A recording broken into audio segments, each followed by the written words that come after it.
1995 was a rough year for Japan.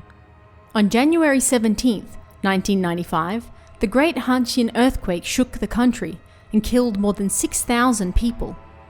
A few months later, the Tokyo subway sarin gas attacks took place, killing 13, severely injuring 50, and causing health problems for at least 1,000 others. Then, a few months after that, several women were shot to death in an apparent robbery gone wrong at the supermarket they worked for. This horrific attack came to be known as the Hachiouji supermarket robbery murders. On July 30th, 1995, the local Bon Festival was taking place in Hachiouji, just outside the Nanpei supermarket. This small, locally run supermarket wasn't usually open on Sundays, but on this particular day it was, to coincide with the festival. It was also on the final of a 3-day sale, meaning the store safe on the second floor office held considerably more money than usual. The store was scheduled to close at 9 p.m, right as the Bon Festival outside would be in full swing. Yet a series of unfortunate events would see 3 supermarket staff murdered, and thanks to the noise of the festival outside, no one would notice when it happened. Inagaki Noriko, 47 years old, and Yabuki Megumi, 17 years old, were the only remaining staff working when the store closed at 9 p.m. Yabuki's school friend, Maeda Tomomi, 16, was also at the store with them. She also worked part-time at the supermarket, and although it was her day off, she came in to see her upcoming schedule and to wait for Yabuki to get off so they could head to the festival outside together. After closing at 9 p.m, the 3 women exited the store, locked the front door, then walked around the back to the dark parking lot.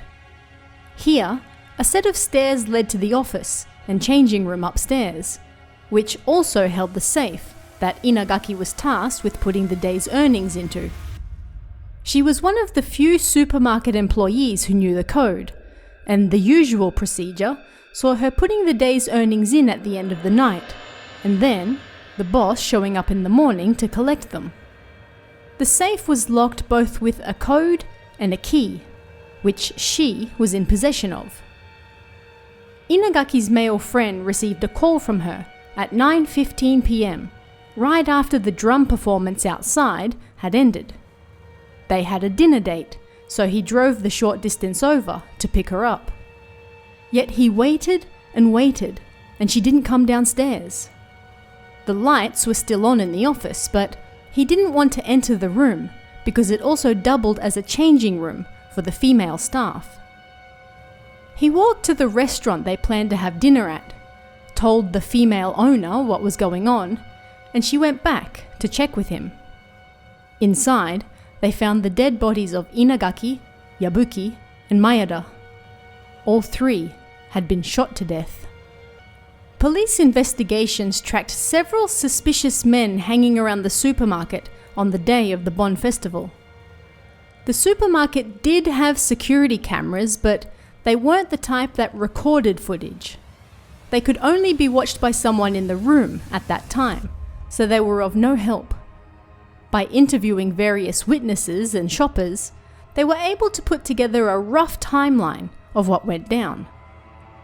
At 6:30 p.m, the Bon Festival started outside.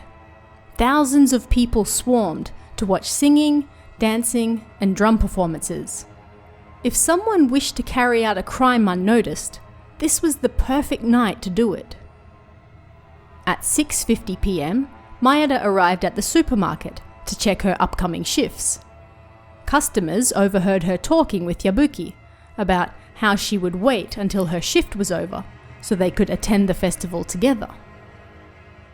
By 8 p.m, the store was mostly empty, so Inagaki closed her register. At 8:30 p.m, a strange man was seen wandering around the store without buying anything. Around the same time, another local came in to buy some ice cream and had a chat with Inagaki before leaving. This customer is believed to be the last person who saw all 3 women alive. At 9 p.m, Inagaki closed the store, and all three entered the office on the second floor. Inagaki placed the day's takings into the safe. There was reportedly over 5 million yen inside it. Inagaki and Yabuki then both got changed out of their uniforms, and at 9:03 p.m, the drum performance started outside. At this same time, a suspicious man was seen again in the dark parking lot. It's unknown whether this was the same man seen loitering around the store. He reportedly hid his face when a car drove by and shone its headlights on him. At 9:15, the drum performance ended, and Inagaki called her male friend. Then, only 2 minutes later, a couple of high school students who were walking nearby reported hearing 5 loud bangs, like gunshots. They shrugged them off as coming from the festival and continued on their way. A few minutes after that, Inagaki's friend showed up, and he waited for 20 minutes before going to the restaurant owner and getting her to enter the office with him. The police initially suspected that this was a robbery gone horribly wrong. Yabuki and Maeda were discovered lying in the middle of the room, their hands bound with tape. Whoever committed the crime wanted these two out of the way. Both were then shot once in the head each. Inagaki was found slumped next to the safe. She had been shot twice in the head, and the safe shot once, which led police to believe that this was what the criminal was after. He presumably threatened Inagaki to open it, knowing that it would be loaded with the supermarket's takings from the last 3 days. But when she refused, he killed her and hightailed it out of there. Yet, further investigations cast doubts upon this. A string of robberies had been taking place up and down National Route 16 in the months leading up to the Bon Festival, and there was a ton of money in the safe. But something about the case seemed off, like it was only staged to look like a robbery. Police soon began to suspect that Inagaki was the actual target all along, and Yabuki and Maeda were simply in the wrong place at the wrong time. Digging into Inagaki's history brought up some interesting facts. She had formerly worked in Tokyo as a successful hostess before she opened her own snack bar. She eventually left that job behind because she wished to work in elderly care, and while she was working at the supermarket, she was also studying for her new career. Inagaki knew all sorts of shady characters from her long and colourful career, and they began to suspect that one of them may have had it out for her. But who? And why?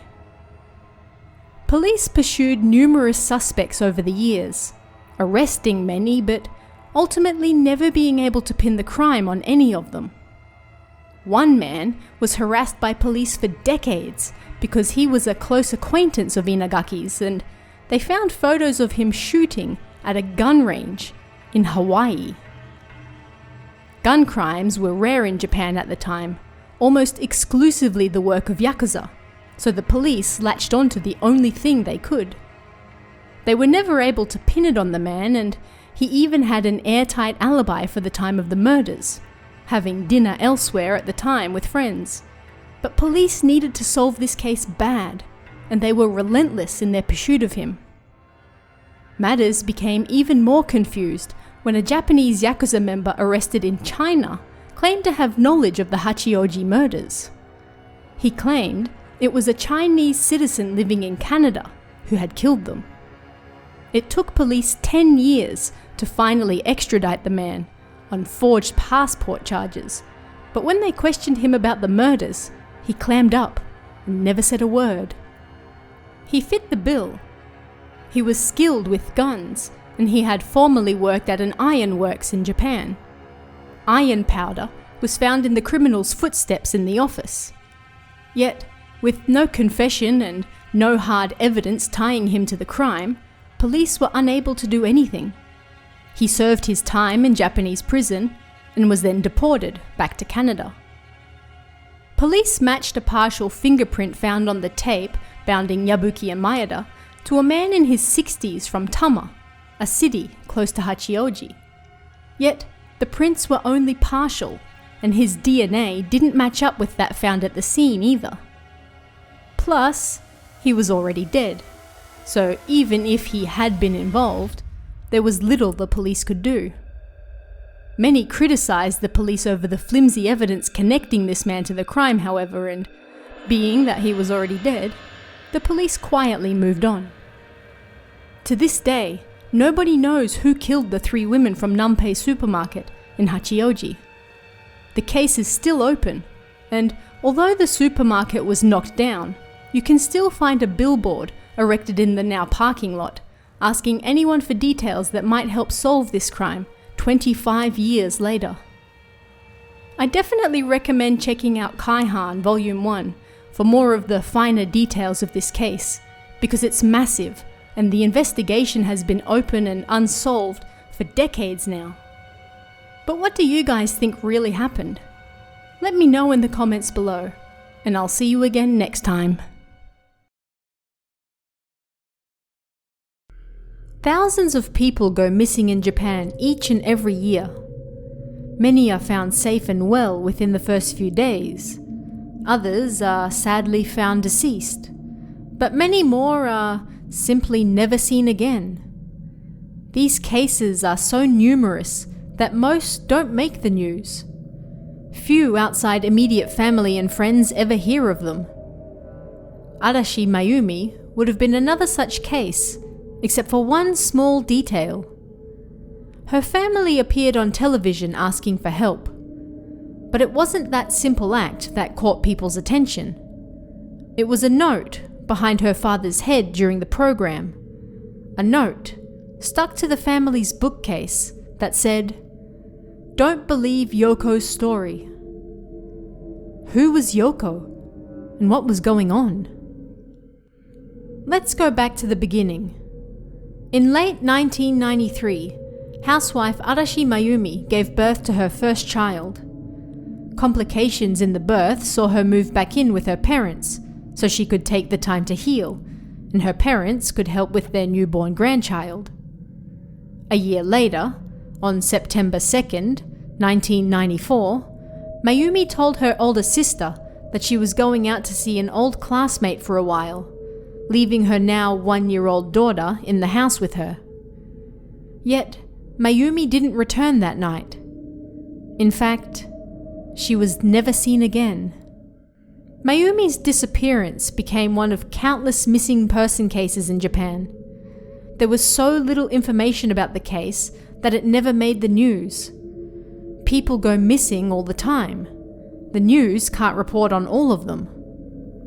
It wasn't until 17 years later that her case got nationwide attention.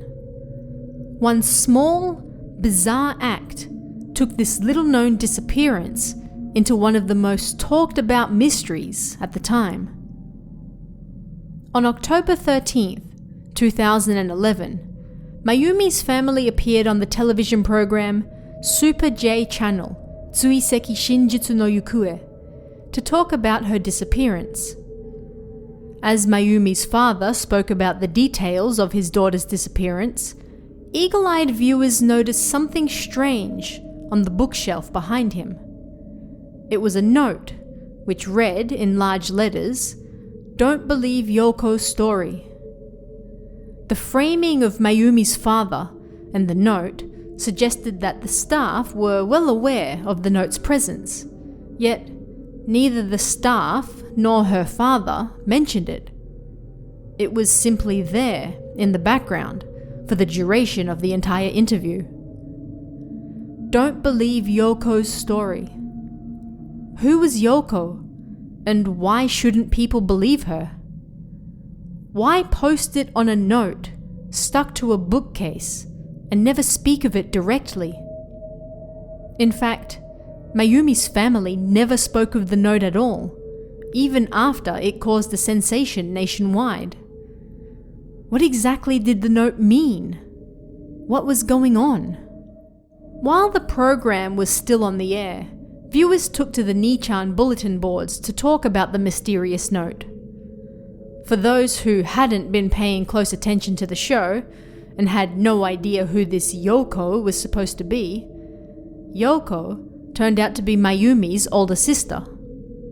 The same sister who was the last person to see Mayumi alive. The same person who Mayumi's entire case would be built around. According to Yoko, who also lived with their parents at the time, Mayumi told her she was going to visit a classmate on the day she disappeared. However, Yoko then claimed she visited said classmate when Mayumi didn't return, and this classmate informed her they had no idea of any such meeting. Was Mayumi lying? If she wasn't going to see an old classmate, where did she go? Things got even stranger when, that night, a mysterious man called Mayumi's parents, asking to speak to Yoko. The very next day, Yoko presented her parents with some shocking evidence. She claimed to have found a note in her dresser written by Mayumi. In the note, Mayumi confessed to cheating on her husband. She included the phone number of the man she was cheating with at the bottom of the note. It's claimed because Yoko was the only person to ever see this supposed note. Despite being a vital piece of evidence, Yoko apparently threw it away before anyone else could see it. The man, referred to as A, spoke to Yoko on the phone numerous times following the discovery of the note. He reportedly admitted to the relationship and claimed he was with her before she disappeared. An acquaintance of Yoko's also claimed to know of the affair, and the little fact that Mayumi was spending copious amounts of money on the man, despite the fact he was also married.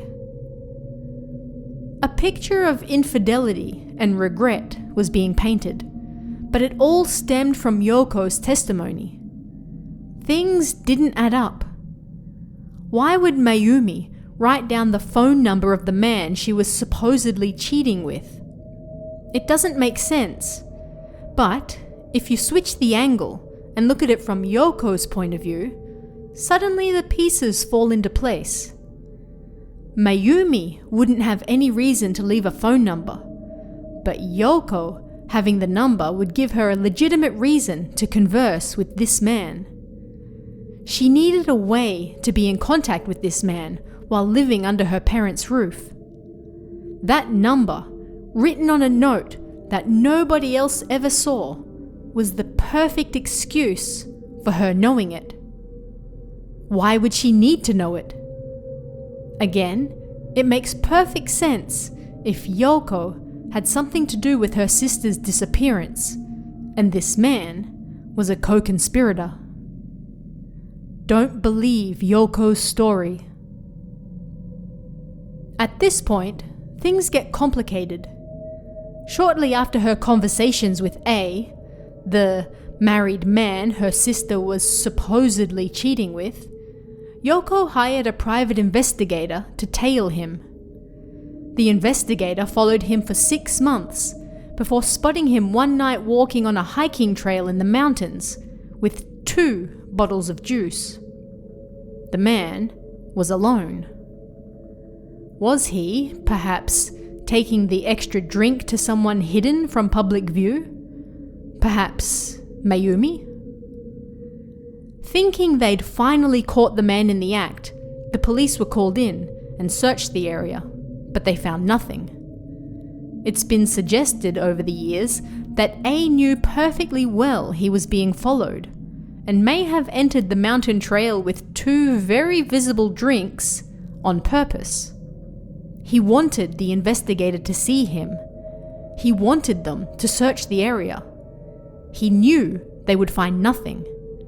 He was playing with them because, ultimately, he had nothing to lose. It's been proposed that Yoko actually hired A to take the fall for her sister's disappearance. He was able to act so brazen because he knew he would never get caught. He didn't actually have anything to do with her disappearance.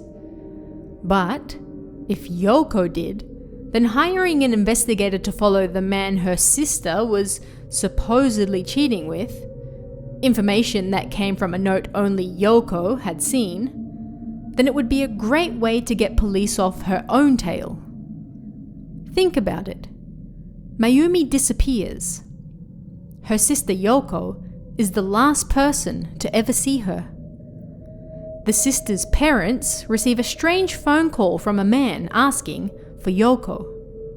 The very next day, Yoko finds a note that she claims was written by Mayumi, and it includes the phone number of the man she's supposedly cheating with. Nobody else ever sees the note, but now Yoko is having conversations on the phone with this man. Yoko then hires an investigator to follow him for over half a year. On the surface, it seems like the perfectly reasonable actions of a woman trying to find her missing sister. But dig just a little deeper, and the cracks start to show.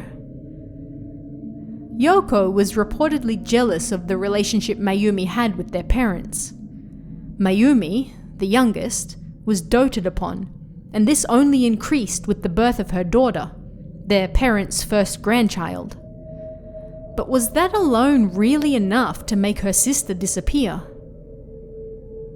Don't believe Yoko's story. It's possible that their parents came to the same conclusion, but feared that something might also happen to them if they spoke of it out loud. They could hardly accuse their eldest daughter of being involved in the disappearance of their youngest. That would tear the family apart even further.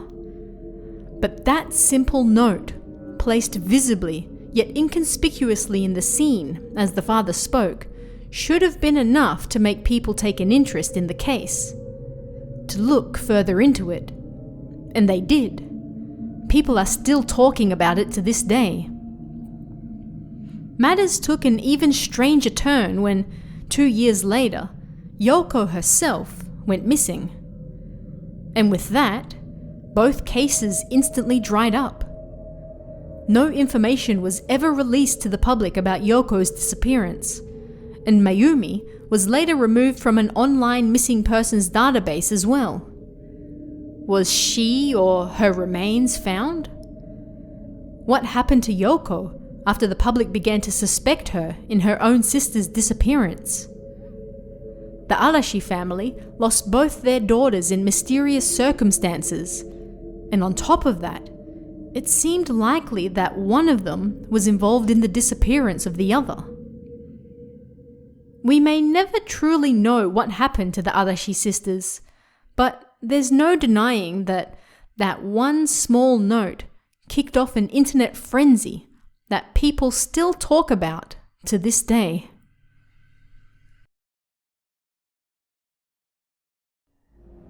Kamikakushi. The term literally means to be hidden by kami, the gods or spirits of Japan. We tend to translate it in English as being spirited away, and it's a term we use when people suddenly disappear without a trace, often in a situation where it seems impossible to vanish from view without some sort of otherworldly help. There's a particular shrine in Gunma Prefecture that's well known for its beautiful azalea flowers that bloom in spring. But in the late 90s, it also became famous for something else. It became famous for Kamikakushi. On May 3rd, 1998, Shizuka Noriko, a housewife from Chiba Prefecture, got in the car with 6 of her family members and drove all the way to Akagi Shrine in Gunma Prefecture. The family were going sightseeing during the busy Golden Week period, a series of public holidays around the start of May that most of the country gets off. When they got there, however, it was raining heavily. Shizuka's husband and uncle decided that the trip would be a waste if they didn't do at least something there, so they decided to get out in the rain and quickly pay homage at the shrine. While they were inside, Shizuka decided that she also wanted to go and donate some money. She stepped out of the car with only 101 yen to her name and walked towards the shrine in the rain. She was never seen again. Shizuka's disappearance came to be known as the Akagi Shrine Housewife Disappearance, and many people claimed she was the victim of a modern kamikakushi. Shizuka's husband, aunt, uncle, mother-in-law, daughter, and her newly born grandchild were all in the car on May 3rd, 1998, as they drove towards Akagi Shrine in Gunma Prefecture. They arrived at 11:30 a.m., but were greeted with pouring rain. It was Golden Week, meaning tourists were out all over Japan visiting shrines, temples, and other sightseeing locations. They weren't alone at the shrine, but the heavy rain seemed to be keeping the majority of tourists away. Shizuka's husband and uncle stepped out to pay homage at the shrine not long after they arrived, while Shizuka and the rest of her family waited in the car. As lunchtime approached and the men still hadn't returned, Shizuka decided that she was also going to step out for a moment and donate some money. She grabbed 101 yen from her purse, roughly $1, and stepped out into the rain. Shizuka was hard of hearing and required a hearing aid, yet she left it in the car along with the rest of her belongings, indicating she only planned to be out for a moment. With the 101 yen in hand, she walked towards the shrine in the rain, holding a bright red umbrella. She was wearing a pink long-sleeved shirt, black skirt, and blue sandals, so even in the dreary rain, she clearly stood out. Shizuka's daughter, nursing her newborn child in the car, turned around to look at her mother in the rain. She noticed her standing still, facing away from the shrine, roughly 100 meters away. She turned back to the remaining family members in the car, and when she looked out the back window again only 10 seconds later, her mother was gone. It was as though she had vanished into thin air, or perhaps fittingly for a shrine, had been spirited away. Shizuka's husband and uncle returned to the car shortly thereafter to learn that she had also stepped out. They hadn't seen her, however, which was strange, because the shrine grounds weren't that large, and there was only a single path in to the main shrine. Even in the rain, they should have seen her. They got back out to search for her, but the shrine grounds were empty, and there was no sign of her anywhere. Fearing the worst, they quickly called the police. For the next 10 days, over 100 police and firefighters searched for Shizuka's whereabouts, but they found nothing. Despite it being the Golden Week holidays, with tourists from all around Japan visiting the area, no one could recall seeing the housewife. Sniffer dogs combed the mountains and forests surrounding the area, but could find no trace of her. It appeared she had truly vanished into thin air, and the media soon ran with the kamikakushi theory. A tiny, middle-aged woman had gone missing in the rain in front of a shrine. What else could it have been? Things got even stranger once the family returned home. They began receiving silent calls from phone numbers in Osaka. Each time the number was different, and the person on the other end never said anything. Was it Shizuka herself trying to contact her family? A potential kidnapper? Just a prank brought on by the nationwide news? Nothing ever came of the calls, and to this day, nobody knows who they were coming from, or why. The strange disappearance attracted so much attention that a TV program later aired a special on it. They analysed home video taken at the shrine on the day she disappeared, and found what appeared to be Shizuka standing in the corner of one film. The woman was wearing a pink shirt and holding a red umbrella, just like Shizuka. Her family denied it was her, however, And it's not impossible that another woman was at the shrine that same day wearing similar clothing. Another video, however, showed a woman in the bottom corner that likely was Shizuka, right before she disappeared. Gail St. John, an American psychic, was brought in by the program to help locate Shizuka, but she claimed that the grandmother was already dead. According to St. John, a young man had approached Shizuka as she stood in front of the shrine and asked her for help. An old man was lying on the ground, and he needed her help getting him back to the car. Once they got there, however, the men bundled her in and took off. She was assaulted, taken back to the shrine, and then released. In a daze, she fell down a nearby cliff and died. Police investigated the psychic's claims, but nothing came of them. No body was found near the shrine, and the sniffer dogs never picked up her trace anywhere. Shizuka had never entered the shrine grounds. Numerous theories were proposed as to what happened to her. Some thought Shizuka had run away with another man, but why would she leave her hearing aid behind in that case? She needed it to function and grew dizzy without it.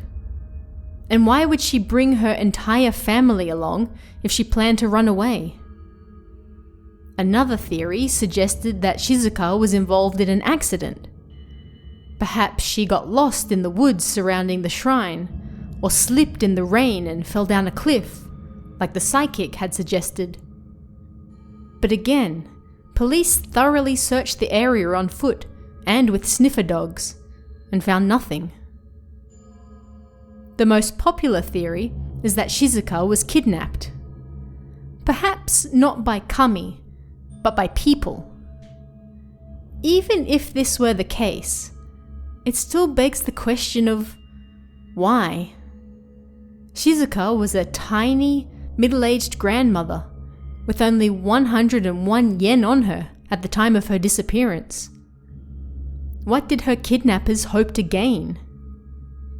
The motives may have been sexual, but there are so many unanswered questions to this day that nobody can agree on what really happened to her. 10 years after her disappearance, Shizuka was legally declared dead, but no body has ever been found, nor has she been seen since. How did a woman in bright clothing disappear from in front of a shrine during the busy Golden Week period without a trace? It's a question people still ask today. It really was as though she was spirited away.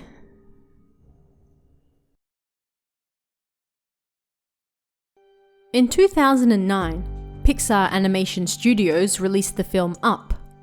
The story featured an elderly widower who, by tying thousands of balloons to his house, set off to see the wilds of South America to fulfill a promise made to his late wife.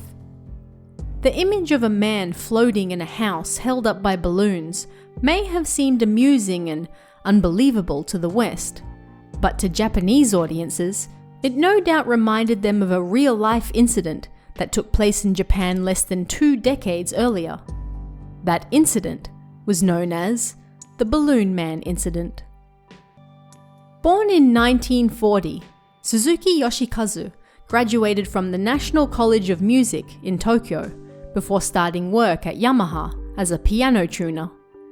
He fancied himself an adventurer, and in the years that followed, he opened his own business selling teaching materials for music, then his own music salon, followed by his own mahjong and coffee stores, as well as a pub restaurant. It might sound like business was booming, but on the contrary. By 1990, Suzuki was 500 million yen in debt. Creditors hounded him day and night, and being a self-styled adventurer with a flair for the flashy, Suzuki soon came up with an audacious plan to pay them back. He would sail across the Pacific Ocean in a gondola held up by balloons. After coming up with his grand idea, Suzuki immediately set to work. He never explained how sailing across the ocean held up by balloons was going to earn him enough money to pay back his debt, but it was clear by this point that when Suzuki set his mind to something, he wouldn't let anything stop him. Suzuki set out on his first test flight on April 17th, 1992. At 52 years old, people had taken to calling him the balloon guy because of his crazy plan. Both news crews and police showed up to Suzuki's first test flight, which was to take him from Tama River in Tokyo to Kujukuri Beach in Chiba, a distance of over 100 kilometers. Suzuki tied 4 giant balloons full of helium and strapped himself into a special harness chair, despite police protests. He set off and reached a height of over 4,000 meters within 30 minutes. Japanese media kept a close eye on him, and fears for his safety grew when the temperature dropped to -11 degrees Celsius at his current elevation. Yet Suzuki seemed fine, and everything went according to plan, until one of the ropes holding his weight snapped at 1:20 p.m. This sent Suzuki flying higher and higher into the air, yet his quick thinking soon saved him. Suzuki cut off one of the larger balloons, which allowed him to briefly stabilize, but then this became too much as well, and he quickly began descending down into the city.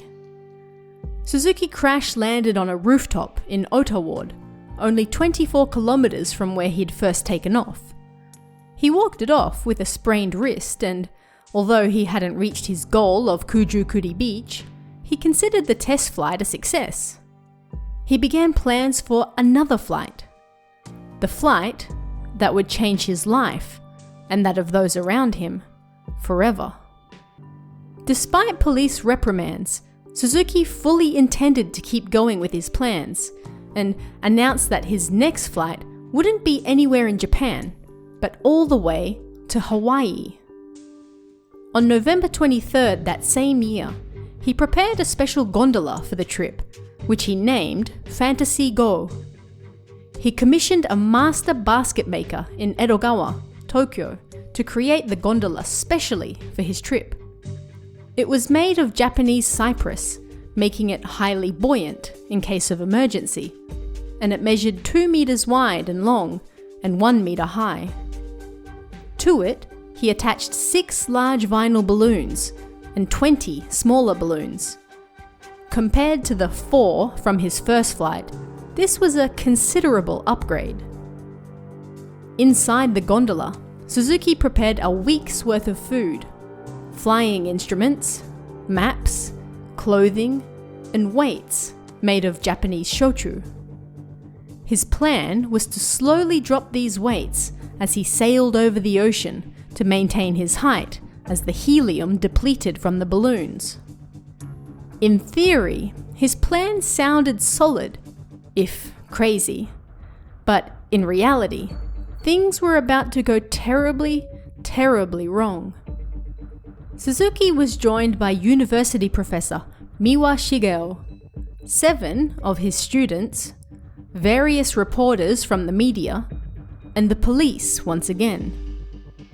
Suzuki claimed to those present that this was, in reality, only going to be a test flight. They would raise the gondola a few hundred meters into the air, test that everything was running smoothly, and then bring it back down. They rose the gondola to over 100 meters before safely bringing it back down again. Everyone was relieved, but then Suzuki threw off the gondola's moorings and once again took to the air, reportedly screaming, "I'll be back," to those still on the ground. Professor Miwa asked him where he was going, to which Suzuki screamed back, "America!" His real destination was Sand Mountain in Nevada, and he hoped to reach a height of 10,000 meters so he could ride the jet stream the majority of the way across the ocean. As you can no doubt imagine, a few helium balloons on a gondola wasn't likely to make this happen. But Suzuki had never let theory and logic get in his way before, and he didn't plan to let it now. People have long debated Suzuki's state of mind when he took off this day. He was hundreds of millions of yen in debt, on his third marriage, and his family were extremely worried about him. It's unknown how his wife felt about her husband's unique plans at the time, but even if she objected, he didn't let that stop him. The Japanese Coast Guard kept a close eye on Suzuki as he soared through the sky. Unlike his first trip, this one seemed far more successful, and at 6 a.m. the next morning, Suzuki called his family from his cell phone. "The sunrise is beautiful," he told them. "I'm going to go as far as I can, so don't worry." These were the last words his family ever heard from him.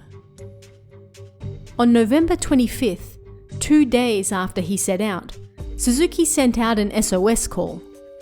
The Coast Guard found him roughly 800 meters to the east of Shinkansen, an island off Miyagi Prefecture, and close to the top of Japan's main island. He had traveled half the length of Japan in 2 days. When the search and rescue aircraft found him, Suzuki reportedly signaled that he was fine now, and they kept their distance so as not to upset the balloons. At this point, Suzuki sat 2,500 meters in the air, although he had reached a height of 4,000 meters the day before. They monitored Suzuki for 3 hours before he disappeared into some clouds. The Coast Guard lost sight of him and pulled back. Suzuki was never seen again. It wasn't until a week later, on December 2nd, that Suzuki's family officially reported him missing. The Japanese Coast Guard contacted Canada, the United States, and Russia to alert them of the missing man and to keep an eye out for either him or his gondola washing up on their shores. Neither ever did. So what happened to the balloon guy? Ultimately, nobody knows.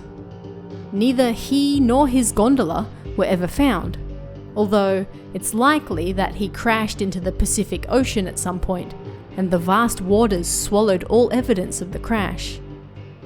Some have speculated that Suzuki actually survived, and his disappearance into the clouds was actually orchestrated by the man himself. He knew the Coast Guard wouldn't follow him, and he used the opportunity to land out of sight, starting afresh with a new, debt-free identity somewhere else in Japan. Yet, Suzuki's face was extremely well known thanks to his crazy antics. So while it's a possibility, it also seems unlikely. Suzuki's wife Yukiko never gave up waiting for her husband's return, and all 3 of her daughters went on to graduate from music school like their stepfather had. Yukiko later released a book in 2000 called The Balloon Guy's Tuning, in which she spoke of the events leading up to his flight and disappearance, as well as her own dreams, thoughts, and memories of her missing husband. She reportedly refused to move from their house because she feared that if Suzuki did return, then he would no longer be able to find her. Yukiko ended up passing away in 2017 from liver cancer, only a year after she finally remarried. And as for the 500 million yen debt that Suzuki was apparently trying to fly away from, it's been reported that both Yukiko and members of his family were paying it off themselves. He may have disappeared, but his debt didn't, and his family was left to cope with both his loss and his massive debt. What do you guys think really happened to him? Did he crash into the Pacific, or did he secretly land somewhere and start anew? Let me know in the comments below, and I'll see you again next time. Over 80,000 people go missing in Japan each year, and that number is constantly on the rise. Most of those people are found safe within hours or even days after their disappearance, although many aren't. Still, it's rare for an entire family to go missing at once, which is exactly what happened to a family in Hiroshima in 2001. On June 4th, 2001, the Yamagami family from the small town of Sera in Hiroshima was discovered missing. 58-year-old father Masahiro, 51-year-old mother Junko, 26-year-old daughter Chie, Masahiro's 79-year-old mother Mie, and the family dog Leo were nowhere to be seen when one of Junko's co-workers went to visit the house. Junko was supposed to go on a work trip to China that same day, and when she didn't show up at the designated time, her colleague went around to her house to find out why. It was then that they discovered that not only Junko was missing, but the entire family was gone. How could an entire family disappear without a trace? Police found the front door to the Yamagami's house locked, but the back was open. The family car was gone, but breakfast sat on the table, prepared and beneath nets to keep the bugs out. There were no signs of a struggle, and all 4 family members' sandals and pajamas were missing. This suggested the family had left the house quickly and of their own accord, but nobody could figure out why. Where had they gone, and why did they leave in such a rush? Why was every single family member missing, including their 26-year-old daughter, who didn't even live at home, as well as the family dog? At first, police suspected the family may have been running out on debt, but that was soon squashed when they discovered the family had considerable savings and no official debts to their name. Father Masahiro came from a powerful local family, and both he and Junko worked well-paying jobs. Their daughter, Chie, was an elementary school teacher and not struggling for money either. They also found 150,000 yen in Junko's bag, which had been left in the house. That was spending money for her China work trip. Junko and Chie's phones were discovered in the house, as was Masahiro's pager. Lights in the kitchen and hall had been left on. It was summer, meaning the sun rose around 5 to 6 in the morning. If the lights were on, then they had to have left the house before then. Yet, breakfast was ready, so it couldn't have been too early either. The family clearly left in a rush, leaving behind their phones, bags, and wallets, and the lights on. Yet, not in so much of a rush that they couldn't cover their food and grab their pet dog as well. Police were at a loss. Police looked into the movements of daughter Chie, who didn't live with her parents, but apparently spent the night there before they all went missing. She attended a ball game tournament at her school the day before, then went to a drinking party with the other teachers afterwards.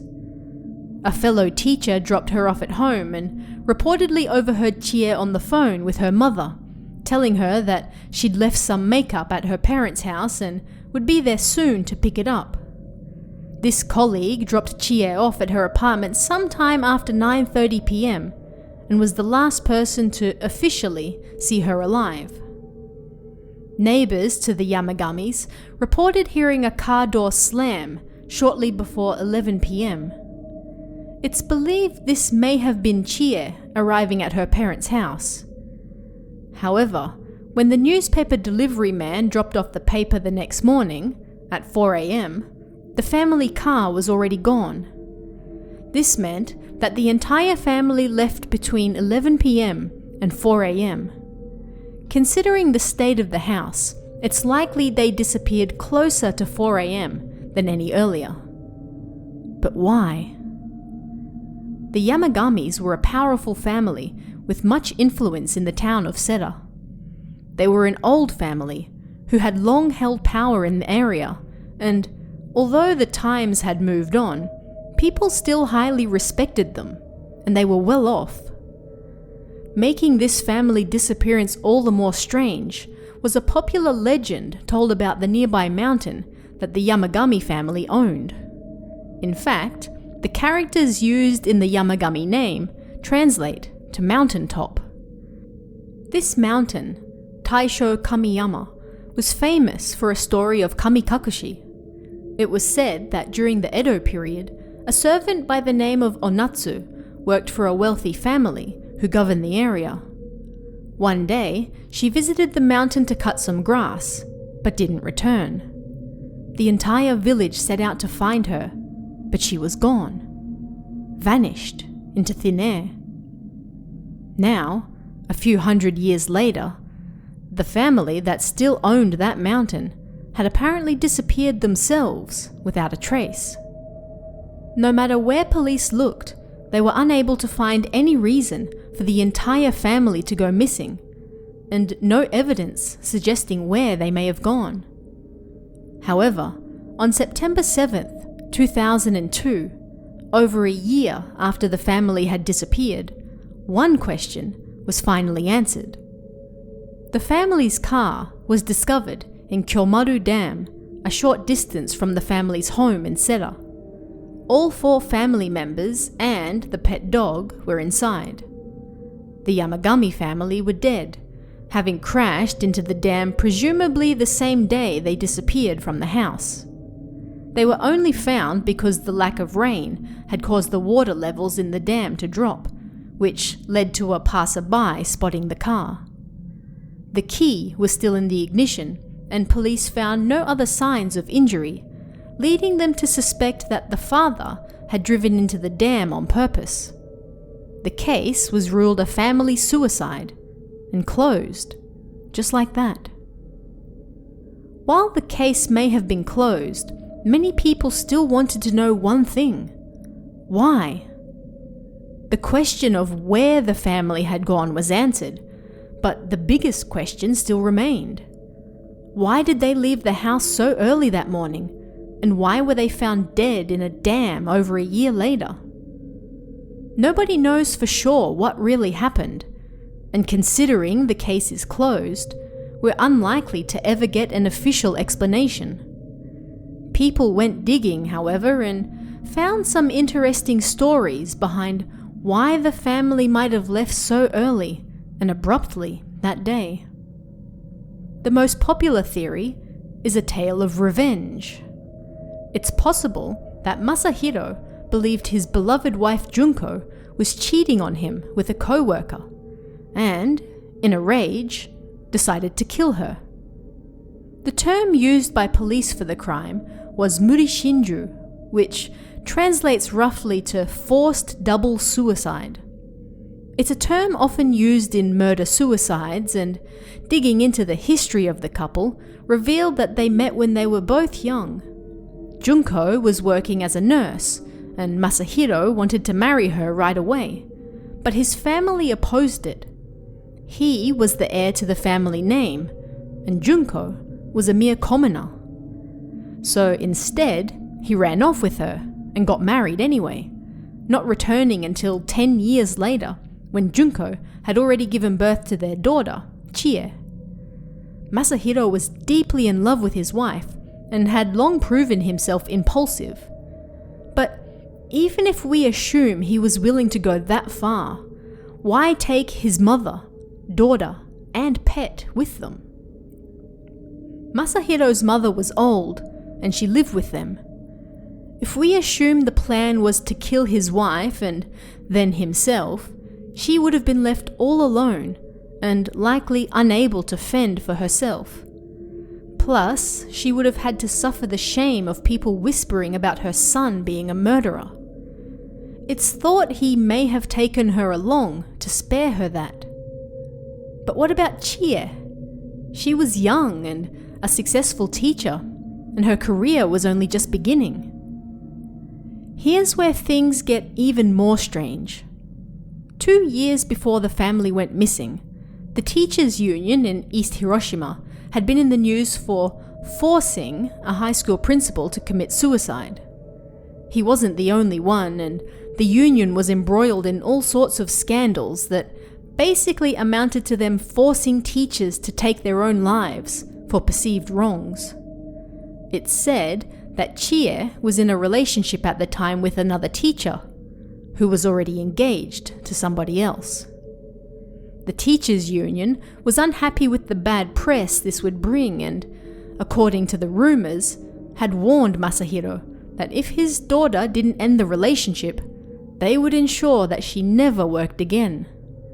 He loved his daughter, and by all accounts, the family were tight-knit. Did he decide that rather than leaving her to the vultures, he would take her with the rest of them?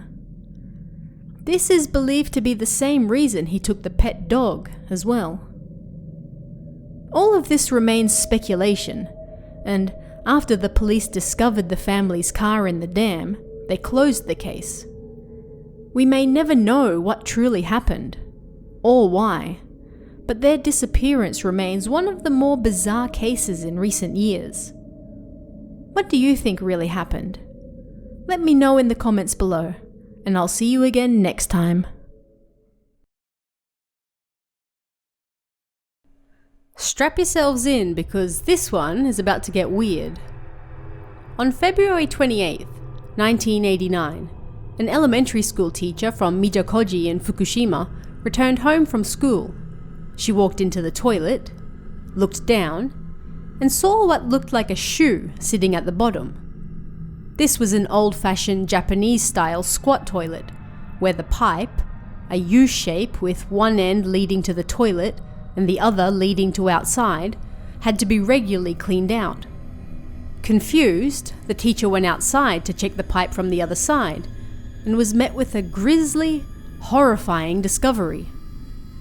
A human body was inside. What was going on?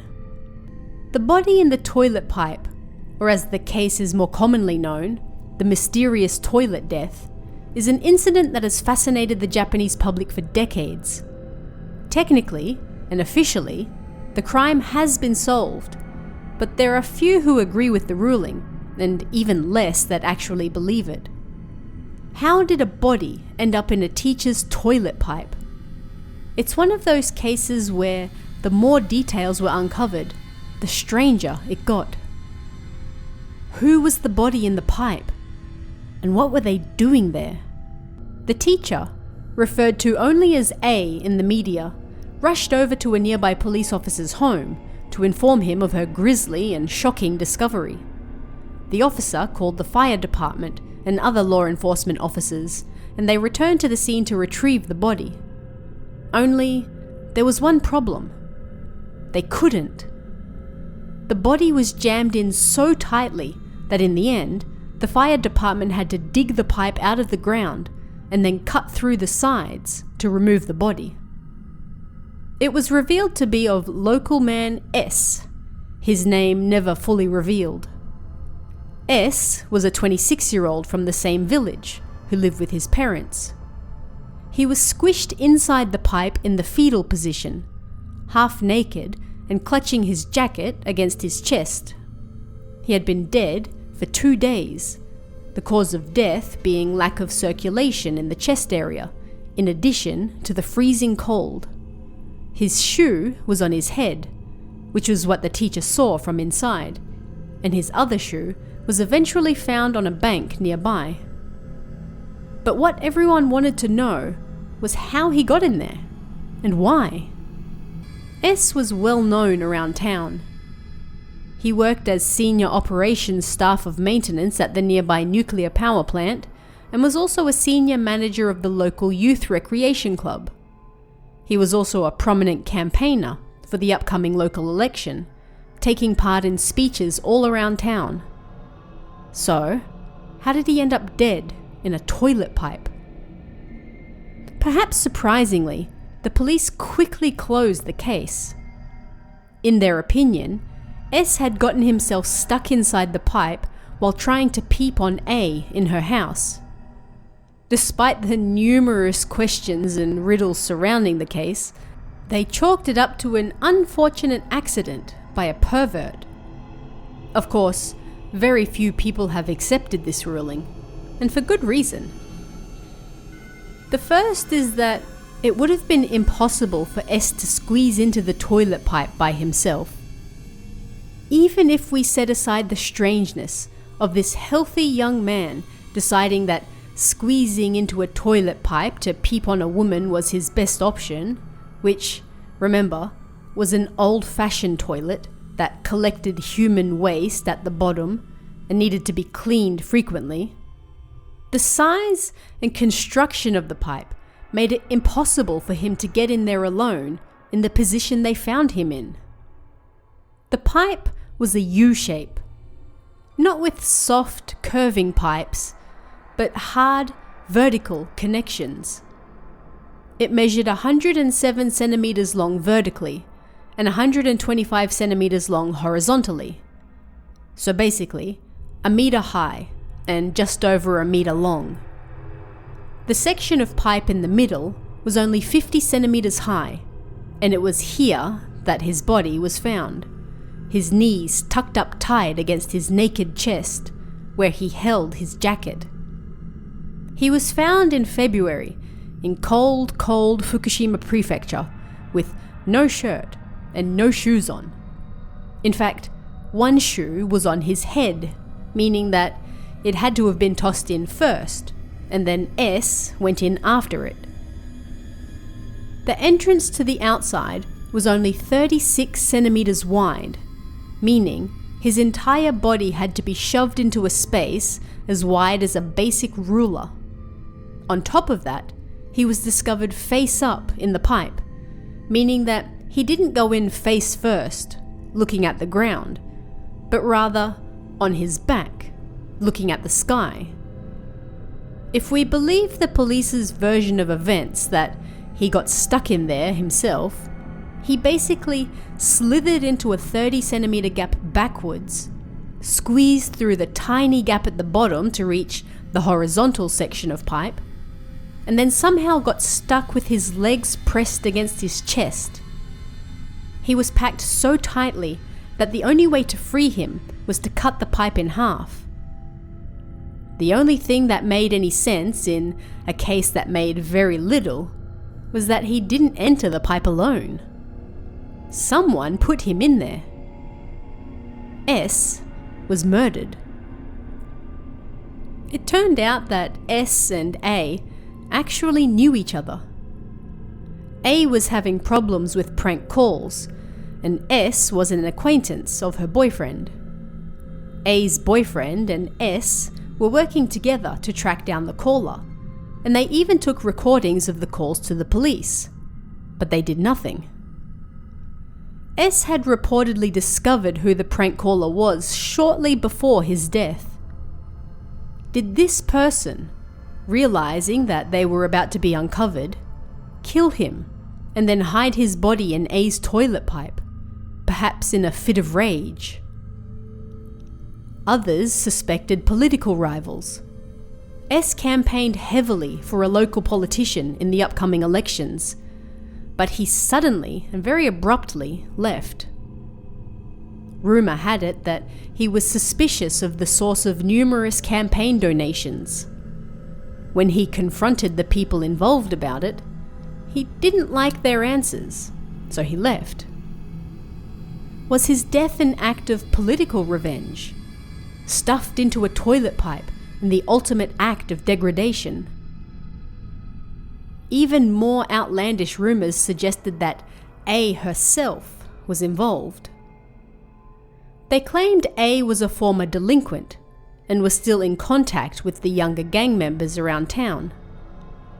S worked prominently with the local youths, and, if rumors were to be believed, A still held a lot of power over the younger gang members around town.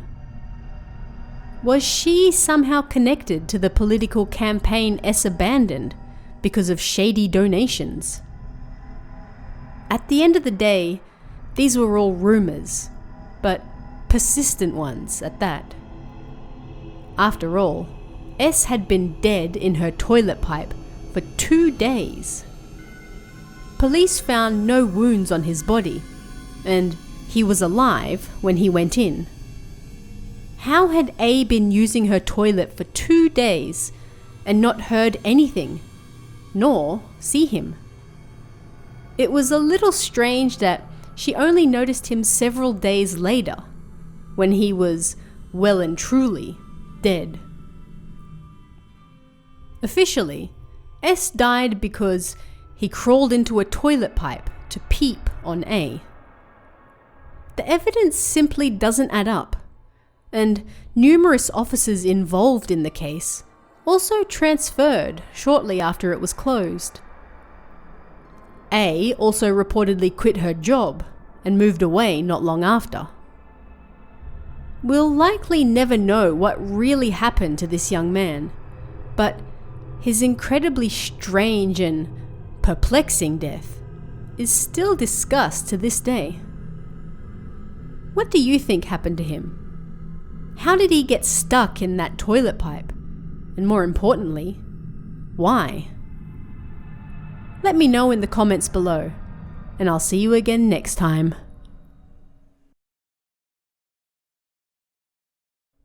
On July 24th, 1989, 2 hikers went missing while climbing Mount Asahi in Hokkaido. Police organized a search team and set out to find them, eventually led to the men by a large SOS sign that had been formed on the mountainside by tree logs. The men were found safe and sound, and on the trip back, the police asked them about the SOS sign they'd made. It was that sign that had led police to find them, after all. An ingenious idea. But here was where things got strange. The men had no idea about any SOS sign. Who had made it? And why? Mount Asahi is situated in almost the exact center of Hokkaido and is its tallest mountain. It's extremely popular with tourists and locals alike, and during the warmer summer months, it's usually packed with hikers climbing their way to the summit. It's not uncommon for hikers to get lost on their way up or down the mountain, and the treacherous terrain in some areas can make it impossible to return from where you came. Most lost hikers are soon found, like the 2 that went missing on July 24th, but not all are. It's a massive mountain, after all, and there are plenty of places to fall, injure yourself, or just get lost in. Yet these hikers were saved by an SOS sign made of massive tree logs that clearly pointed police in their direction. The men claimed to have no knowledge of the sign. If they hadn't made it, who had? Police soon realized that if the 2 hikers didn't make the sign, that meant someone else had. And if someone else had, that meant someone else was still lost on the mountain. The very next day, police went back to find them. The 2 hikers had made a very common mistake while hiking. There's a large rock near the peak of Mount Asahi called Kinko Iwa. It's named because of its resemblance to a kinko, or safe. Hikers tend to use this rock as a landmark when climbing, and it's here that many people get lost. There's another similar looking rock nearby, popularly known as the fake Kinko Iwa, and if hikers take a wrong turn here, they'll quickly find themselves in treacherous terrain. If they take too long to realize they've made a wrong turn, many find themselves stuck and unable to get back. The hiking path quickly gives way to cliffs and slippery bamboo grass that makes backtracking impossible. The 2 hikers were too slow in realizing they'd taken a turn at the fake Kinko Iwa and not the real one. They found themselves stuck and unable to get back. But it turned out they weren't the only ones. An SOS sign had led to their recovery, but they hadn't created it. Someone else had. Someone, the police would soon find out, who wasn't quite as lucky as they were. When police returned to Mount Asahi the following day, they made a grisly discovery. They found human skeletal remains a short distance from the SOS sign. It was the beginning of what would be an oftentimes mind-boggling case. The remains were sent to the nearby Asahikawa Medical University for testing. One of the bones showed evidence of animal teeth marks, suggesting the person had been mauled to death. The items discovered near the remains were also cross-checked with missing persons lists, and police determined they belonged to a missing 25-year-old businessman from Aichi Prefecture. The man had gone missing 4 years earlier, meaning that SOS sign had been on the mountain for over 4 years, and nobody had noticed it until the two hikers also went missing nearby. They were luckily found. He, ironically, was not. Yet testing on the bones determined them to be female, which sent the media into a confused uproar.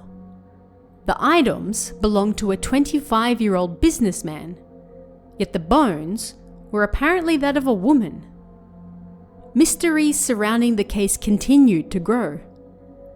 This confusion caused the university to test the bones once more, and this time they came back as male. One mystery solved by a university mistake, apparently, but more were to come. A cassette tape was discovered with the man's items. It was originally a tape of anime theme songs, but a section of the tape had been recorded over. It said,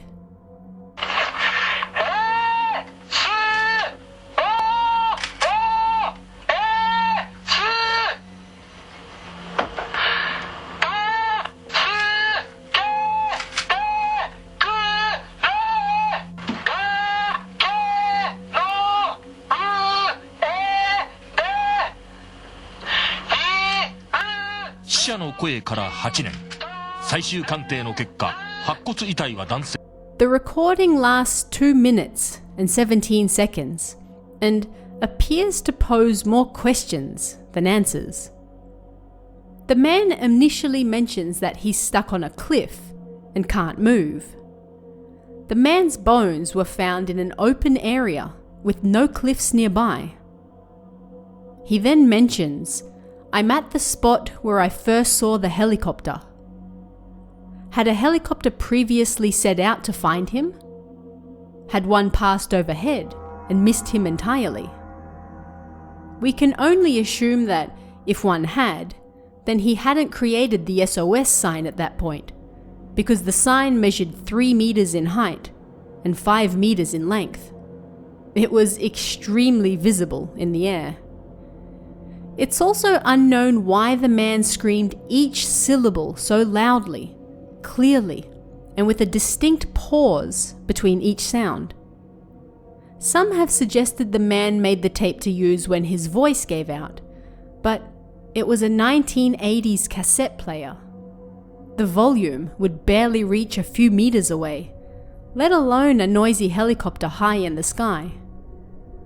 It's unknown why exactly the man made the tape, but he was clearly trying to get help. Help he would never receive. The SOS sign itself presented another mystery to investigators. The sign was massive, 3 by 5 meters wide, and made with large Japanese white birch trunks.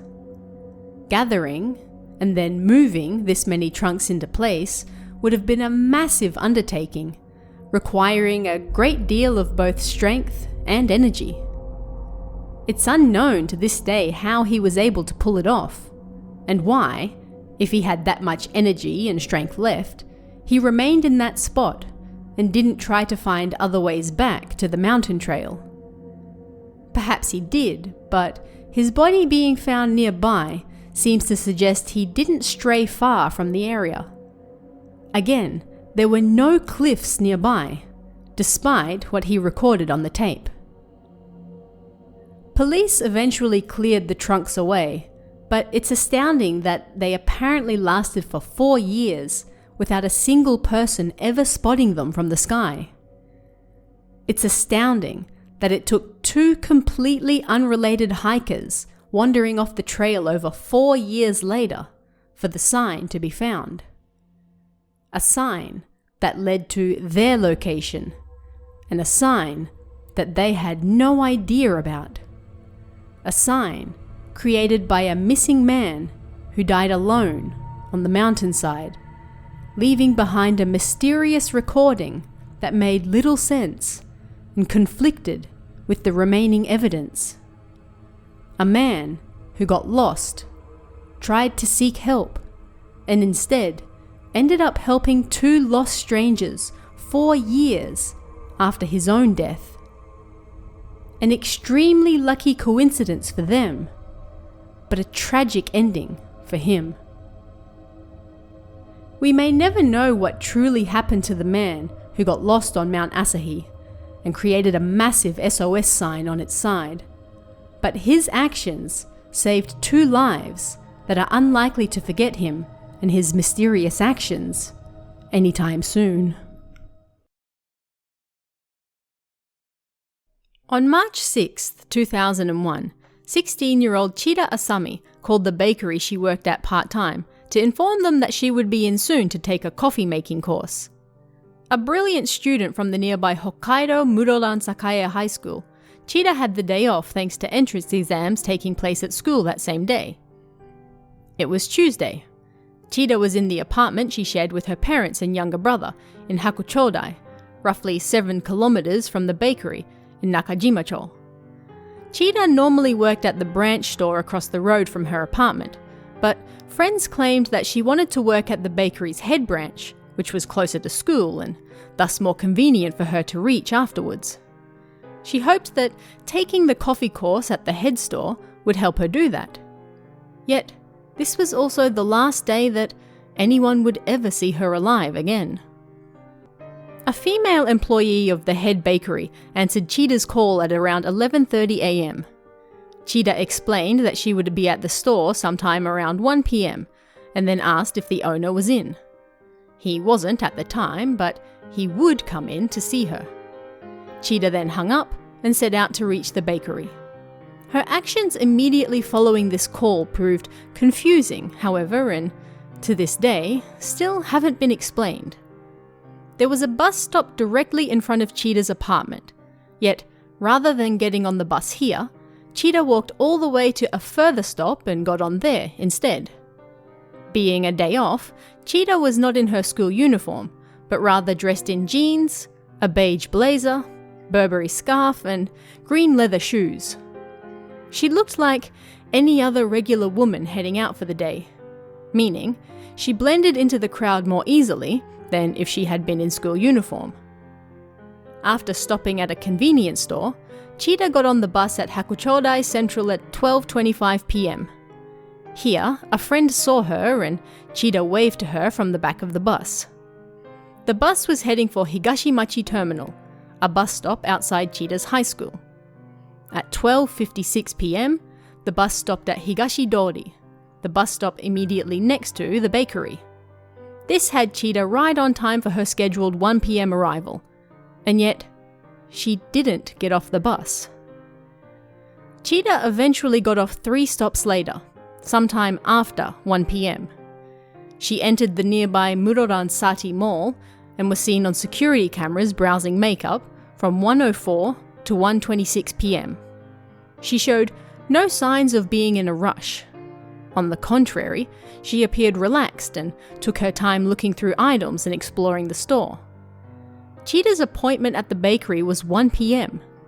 The bus she took got her there on time, and yet she went right past it and took her time browsing the nearby mall instead. Why?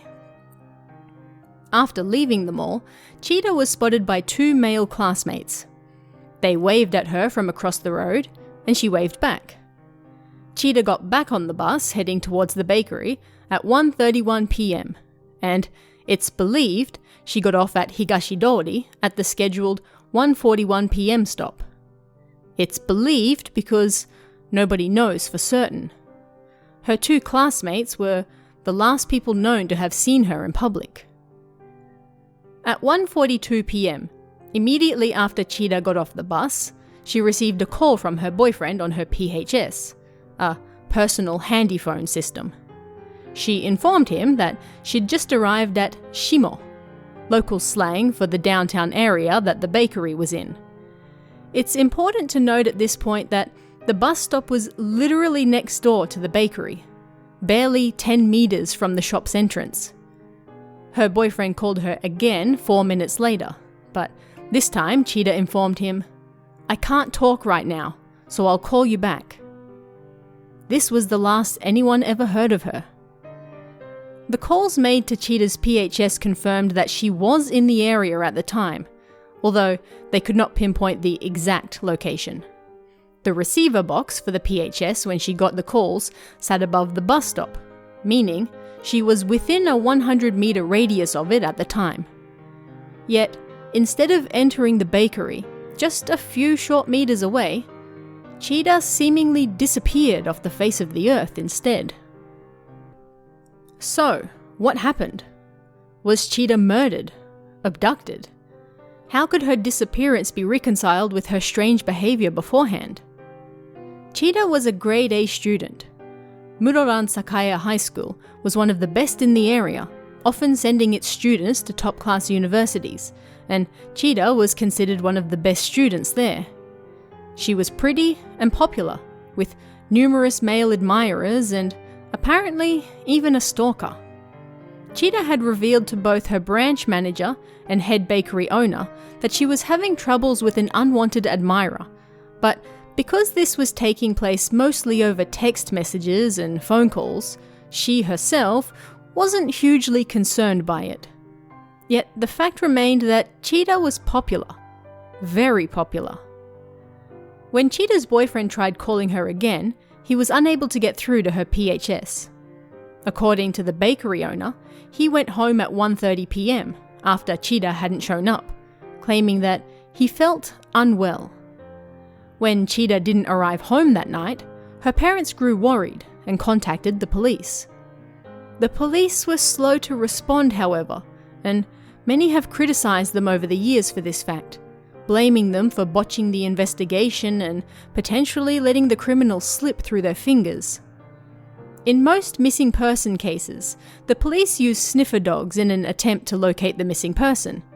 Yet, the police carried out no such search for Chida, and angry outcries from the public have accused them of not treating the initial case seriously. Because they were too slow in moving, the trail immediately went cold. It wasn't until March 18, 2 weeks later, that the police officially announced Chida's disappearance. 1 week after that, on March 24, they distributed thousands of missing persons leaflets throughout the city, yet they were again criticized for the small number of leaflets they handed out. During this time, they also investigated those closest to Chida, and one person in particular stood out as a suspect: the head bakery owner, the man Chida was going to meet. The bakery owner was suspicious for several reasons. First, he had no alibi for Chida's time of disappearance. By his own admission, he left the bakery at 1:30 p.m. after Chida didn't show up for her 1 p.m. appointment. He claimed that he wasn't feeling well and went home to sleep. Investigations revealed that the man owned not just the bakery, but the entire building the bakery was located in. The first floor held the bakery front and kitchen, while the second and third floors each held 3 rental apartments apiece. Of those, 2 were empty. A small parking lot in the rear of the building was also largely secluded from the public and difficult to see from the street. One possibility considered was that the owner had kidnapped Chida and hidden her in one of the empty rooms above the bakery before moving her elsewhere. Police held and questioned the owner for 3 days, searching both his private home and businesses, but they couldn't find a single thing linking him to the disappearance. In the end, he was released without charge, but the police kept him in their sights. 1 year later, the owner closed the bakery and moved to a new area before filing for bankruptcy. The building in question was auctioned and sold to a new owner, and the former owner's private residence was demolished. Not only was the house demolished, but the former owner called in heavy machinery to dig up the foundations. Was Chida buried beneath the house? No evidence was ever unearthed, but the owner remained high on the police's suspect list. In fact, he was generally considered to be the only real suspect. But that didn't mean that there weren't others. Chida's boyfriend was also briefly considered. The timing of his call right as Chida got off the bus, and then again a few minutes later, moments before she disappeared, seemed almost too convenient. Like he was trying to create an alibi for himself. In addition, few people in Chida's circle of friends knew of his existence. Why did she keep him a secret from them? Yet this line of reasoning also went nowhere, as there was no evidence of any wrongdoing on the man's part, only the suspicious timing of his calls. With the bakery owner and Chida's boyfriend ruled out due to lack of evidence, the police were not only at a loss, they found themselves confronted with all sorts of contradictory information. Chida started working part-time at the bakery's branch store in December 2000. She had only been working there 4 months at the time of her disappearance. According to staff who worked there at the time, the bakery had no coffee course. If no course existed, why was Chida heading there in the first place? Why did the owner agree to meet her for a course that didn't exist? And why did she overshoot her bus stop, spend time walking around a nearby mall, and then return over 40 minutes later before disappearing into thin air? Another point of confusion was Chida's last call to her boyfriend. She told him that she couldn't talk at that moment and would call him back. Her boyfriend claimed it sounded like she was inside a building, that it was quiet. At the time, construction was taking place on the building opposite the bakery, with many large trucks coming and going all day, in addition to the usual noise of construction work. This should have been picked up on the call if she was outside, but he claimed to hear nothing. In the 3 minutes after his first call to her, Chida had moved somewhere quiet enough that the sounds of nearby construction were drowned out. She didn't enter the bakery. None of the staff saw her in the front nor in the kitchen. The majority of nearby buildings were private apartments, and she was not captured on the security cameras of any stores. So, where was she? The media claimed that Chida disappeared in broad daylight from a busy public area, but this was not really true. While the bus stop was on a main thoroughfare, the rest of the area was full of small side streets that saw little human traffic. The local hospital was also just a few streets away, behind which lay a massive forest. The perfect place to disappear in. Police did search the forest, but they found no sign of Chida's body, nor that she had been there to begin with. With construction taking place across the road, numerous large trucks were coming and going all day, in addition to delivery vehicles for the bakery, which may or may not have used the hidden car park to the rear of the building.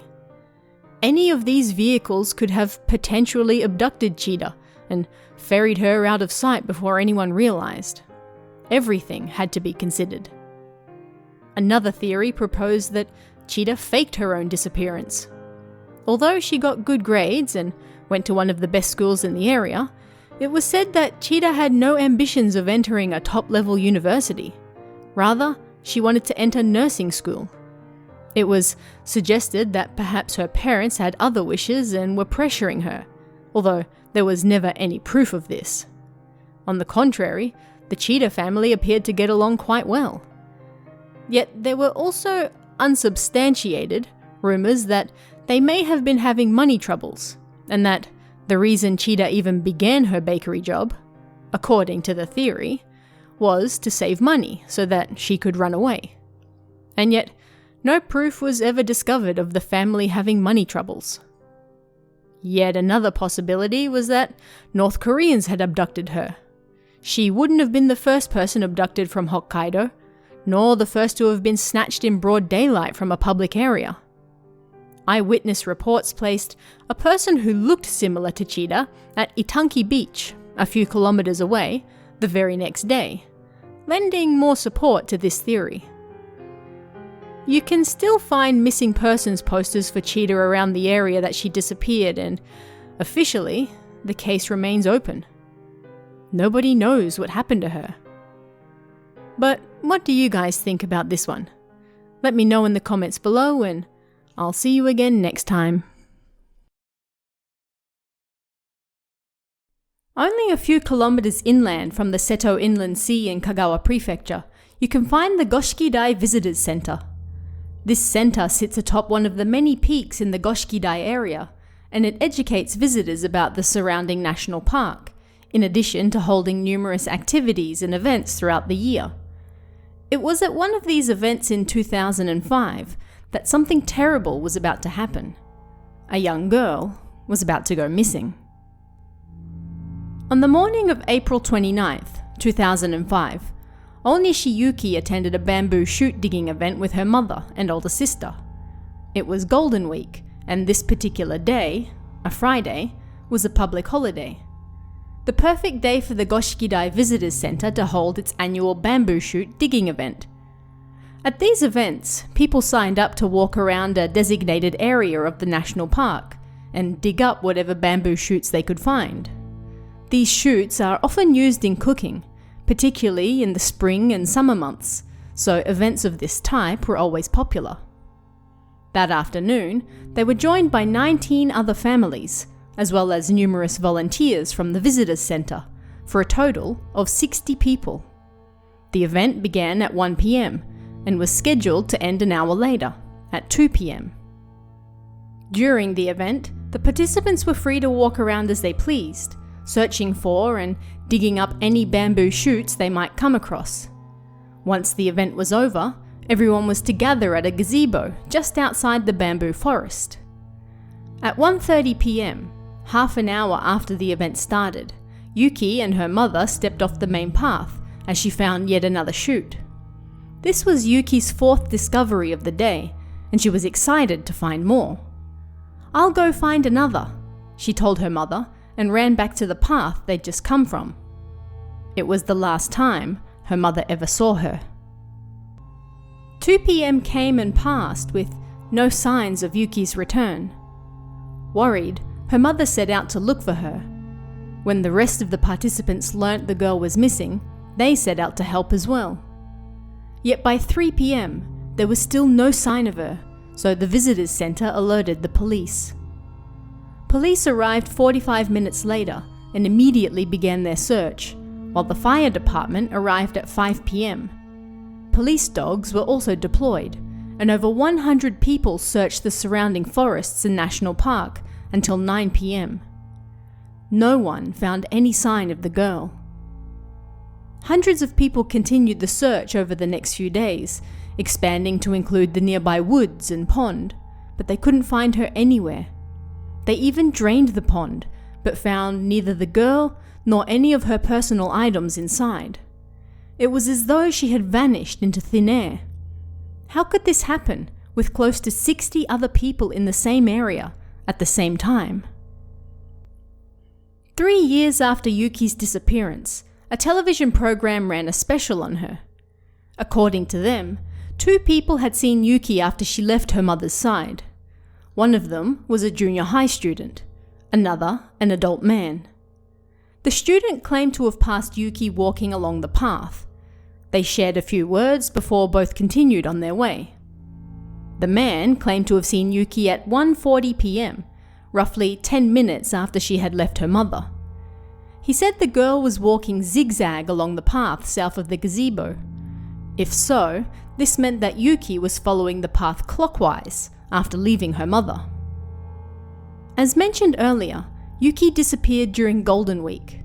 This is a period around the end of April and start of May, with numerous public holidays that line up together. If workers take a few extra days off themselves, they can get up to 10 days off in a row. Being a popular national park with many camping spots, and a Friday during Golden Week, there were numerous people at the park from all over the country who weren't necessarily taking part in the digging event, but were still nearby. Police initially suspected that one of these people may have taken Yuki, but the facts quickly became muddy. First, other than the 2 eyewitnesses from the digging event, nobody had seen Yuki. None of the campers, hikers, or visitors to the area.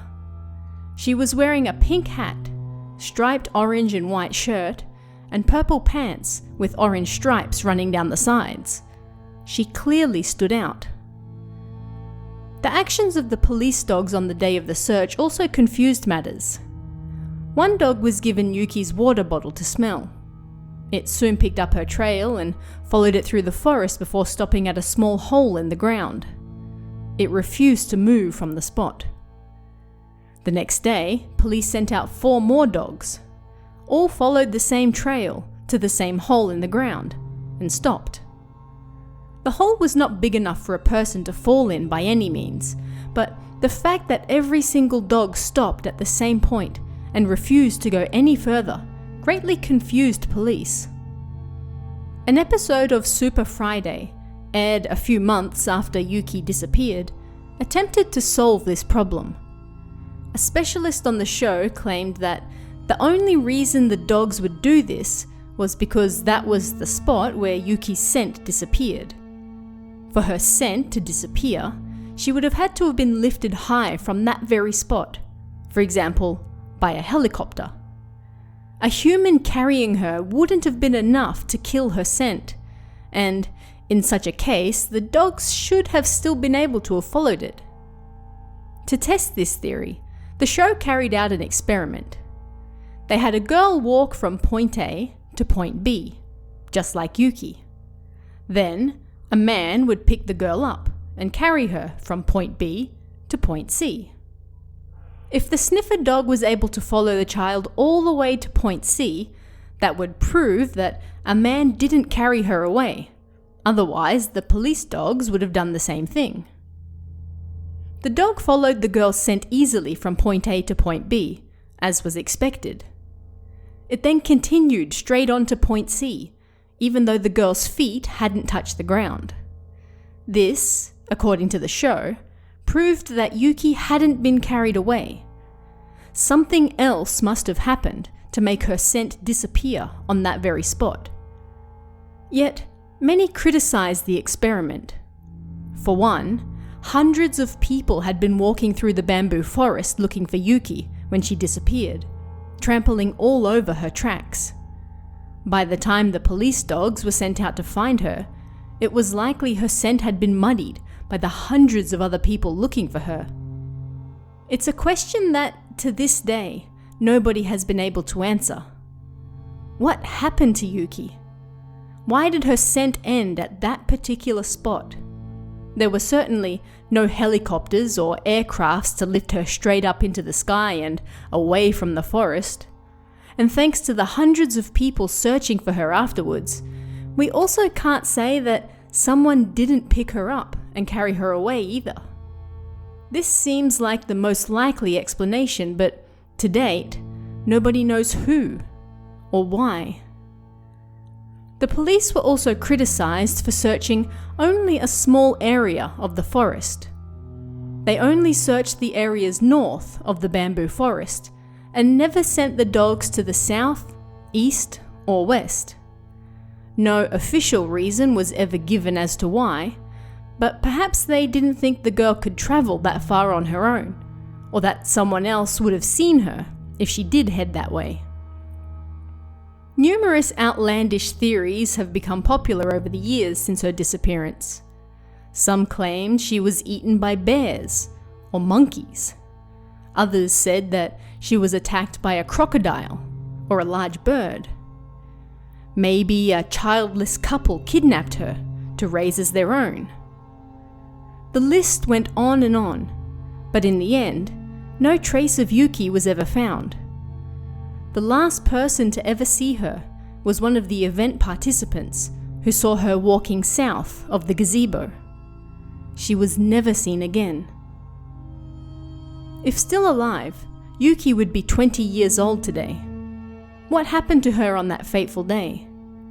Was she kidnapped? Did she get lost in the park? Did a wild animal attack her? Is she still alive out there somewhere, unaware of who she was and the family that are still searching for her? What do you guys think? Let me know in the comments below, and I'll see you again next time. 1969, the Showa era.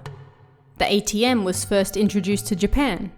Over 450 Tokyo University students were arrested in riots against the police, and landslides in Kagoshima and Miyazaki killed 89 people. The late 1960s were a different time to now, slower and a little less hectic, but certainly not any less dangerous. In fact, for one junior high boy and his family, their entire lives were about to be changed.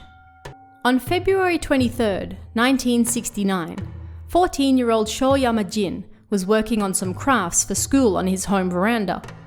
It was a Sunday, and just after 2 p.m. that afternoon, he put his things down and went inside to tell his parents he was heading into town for a bit. He grabbed his school hat to go with his uniform and went outside, and was never seen again. To this day, over 50 years later, what happened to Jin after he left his house remains a mystery. Was he kidnapped? Murdered? Did he have an accident? Did he run away from home? Things were about to get even weirder. At 6 p.m. that day, 4 hours after Jin left home, a 24-year-old man showed up at the Shouyama house, holding the boy's hat. The first words out of his mouth shocked the boy's parents. "The owner of this hat stole my money." Jin had yet to return home, but his parents had yet to find his absence strange enough to go to the police. It had only been a few hours after all, and he was a teenage boy out on a Sunday afternoon. The strange man at their door continued. "I was on a road in the city around 3:30 p.m. A bike had fallen into a ditch, and I tried to help 2 boys out of it. I took my jumper off and placed it on the side of the road to help them. One of the boys suddenly grabbed my jumper and ran, and then the junior high student followed him. There was 460,000 yen in that jumper pocket. I chased after the junior high student and grabbed this hat out of his back pocket, but the 2 of them got away. I found you by relying on the name written in the hat." According to this stranger, 2 teenage boys had laid a trap for him, leaving an empty bike on the side of the road and then swiping the man's jumper when he stopped to check it out. That jumper just happened to be full of nearly 500,000 yen. The man claimed to have grabbed the hat he was holding, Jin's hat, the same one he'd grabbed before leaving the house several hours earlier, and it was his name inside the hat that had led him to their house. This, obviously, was a lot to take in. If this strange man was to be believed, their son had just robbed someone and taken off. Could it be true? It sounded nothing like their boy, and they had no idea who this man holding his hat was either. The man left, and Jin didn't return home that night. The next day, the boy's father received a strange letter addressed to him. "Dispensing with preliminaries. I'm sorry for worrying you. One of my bad friends made me steal the money. There was more than 400,000 yen in there, but I only received a little. Please tell school that I'll be absent for a while until I sort myself out. I'll return home soon and apologize. Please don't come looking for me. Jin." It was, apparently, a confession. If the letter was to be believed, Jin admitted to stealing the money from the man and was letting his family know that he wouldn't be home for a while. He requested that they let his school know he wouldn't be in because he needed to sought himself out. The note ended with, "Please don't come looking for me." The note immediately sounded suspicious. It was almost too well written. It had their son admitting to stealing the money. He blamed some bad friends for making him do it. And it also gave him an excuse to be missing for a while longer. Yet perhaps the strangest part of all was, it was Jin's handwriting. It really did appear to be written with his own hand. But had he written it of his own free will? The mystery was just beginning. Jin had been missing for 24 hours, and with the mysterious note from him in hand, his parents finally called the police. Jin disappeared on a Sunday afternoon in his school uniform, which wasn't that strange of a sight at the time. And an unknown man had shown up on their door, holding his hat and claiming the boy stole his money. Then a note arrived, seeming to confirm that. Something fishy was going on, and the police agreed. Police immediately set their sights on the man with Jin's hat. The unnamed 24-year-old was working in a cleaning store at the time, but as it turned out, he had just been released on parole 4 months earlier from a 2-year stint in juvenile prison. This didn't necessarily mean that he was the criminal here, but it did make the police look deeper, and it wasn't long until several doubts about the man were raised. First, where did he get nearly 500,000 yen from? And why was he carrying it on his person? He'd only been out of prison for 4 months and was carrying the equivalent of over $28,000 in today's currency. His job as a cleaner was hardly the highest paying job around, so there was no way he'd saved that much money in the few months he'd been working there. When asked about it, the man claimed that he had hidden the money under the floor of his family home, yet his family claimed to know nothing about it. The origins of the supposed money couldn't be traced, and the man had a criminal record. Suspicions rose. Second, there were no witnesses to the incident the man described. According to his story, the boy stole his jumper full of money around 3:30 p.m.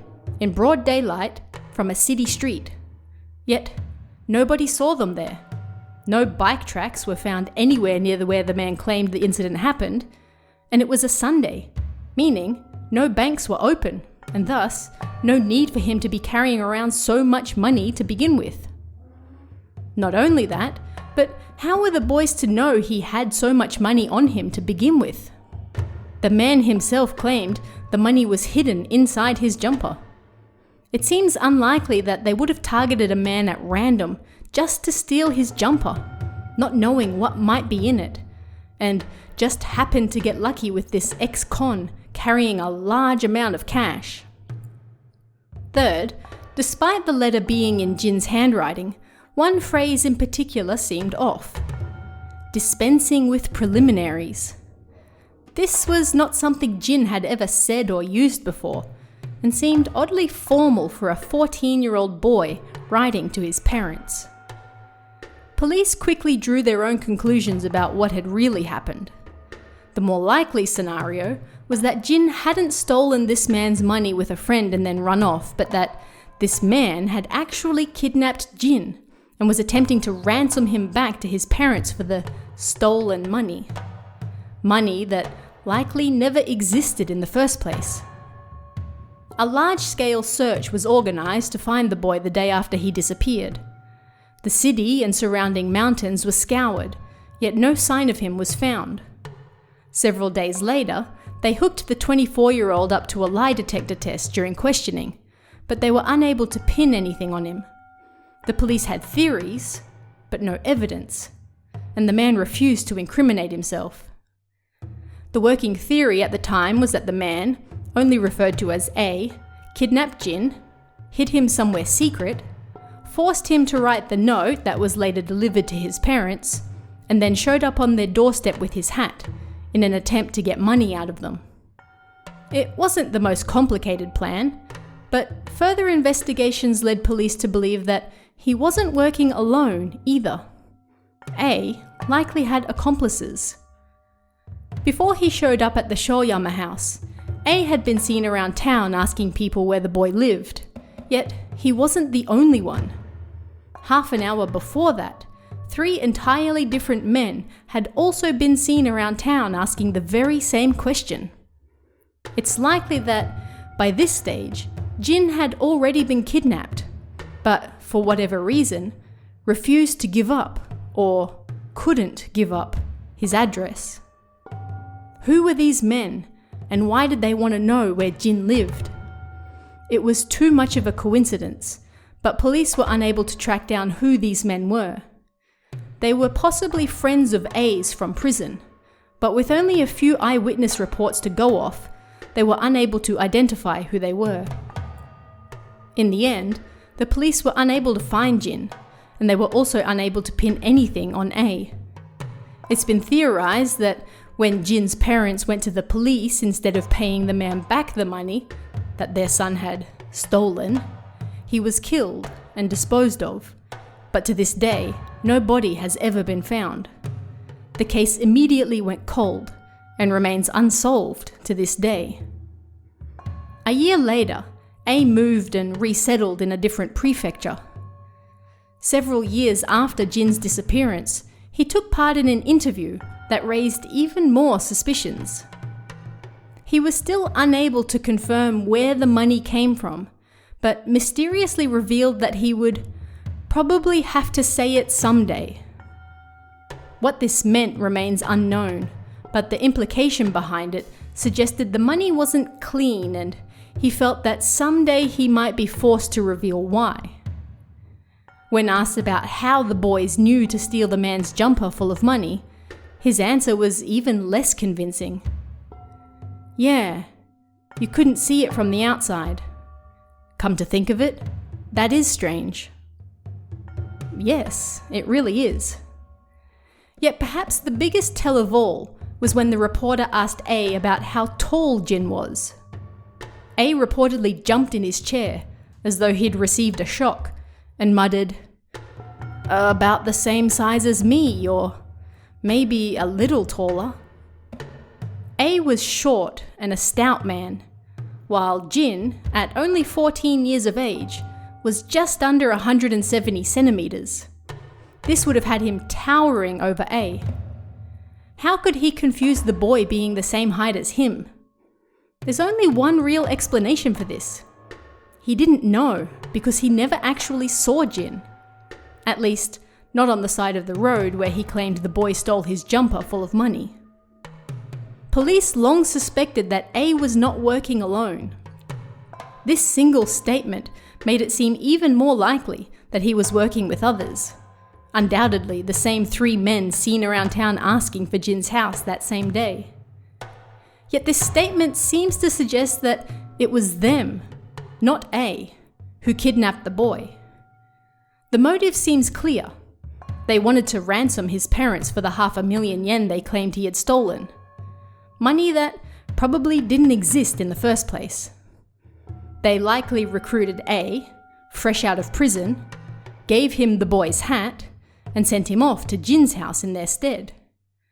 After all, if he wasn't directly involved in the crime, it would be much harder for the police to pin anything on him, because there would be no evidence tying him to it. And they were right. The police were unable to do anything without hard evidence tying A to Jin, and the case still remains unsolved. Yet this theory remains unproven as well. Considering how much time has passed, we may never find out what happened to Jin that fateful day. A possible story of kidnap and ransom emerged from investigations, but nothing could be proven, and ultimately, if a crime did indeed take place, the criminals got away with it. Jin was never seen again.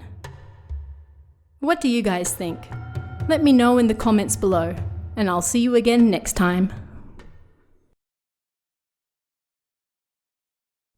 The late 1960s saw Japan in a process of upheaval.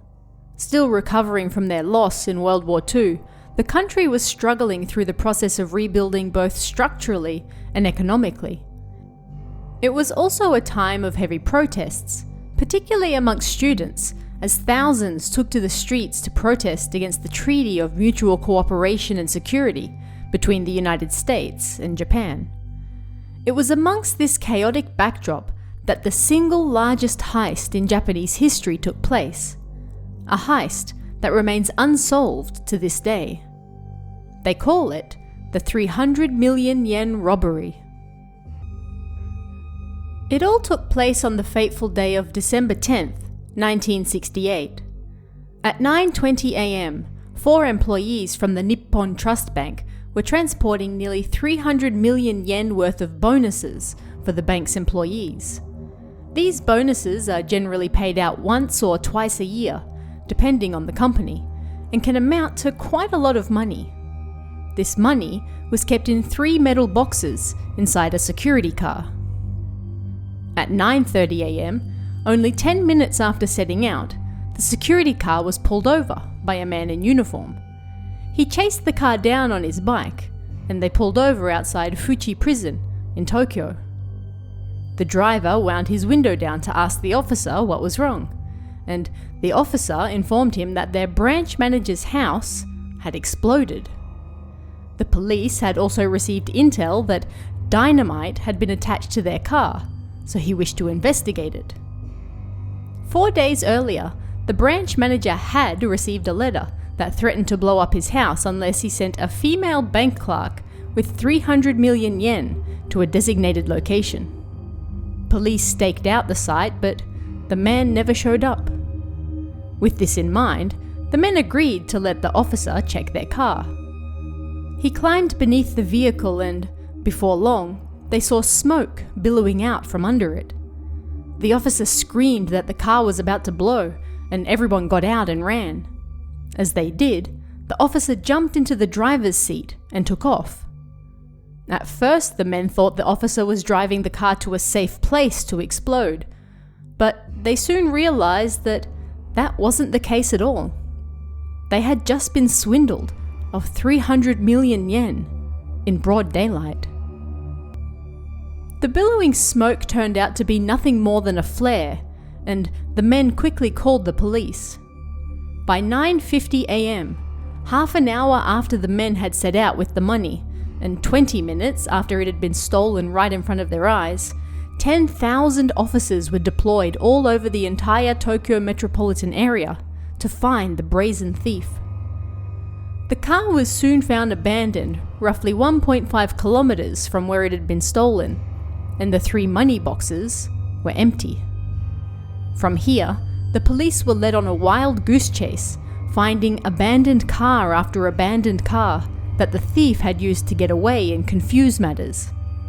Police found 6 cars and 2 bikes that they believed the thief had prepared beforehand to aid in his escape. And it worked. They were unable to find him, and the man got away with 300 million yen in cash. But it was far from the end of the story. Whoever the thief was, he was clever and extremely well prepared. He left behind over 120 pieces of evidence to throw the police off his trail. At each abandoned vehicle, police found everyday trash such as cookie tins and newspapers, clothing such as hats and earrings, and other random items such as magnets, megaphones, and gambling items that had been gathered from all around the country. These were designed to confuse the police as to who the criminal really was and where he really came from. Yet, they weren't entirely without clues. Police were able to lift saliva from the stamp on the threatening letter sent to the branch manager.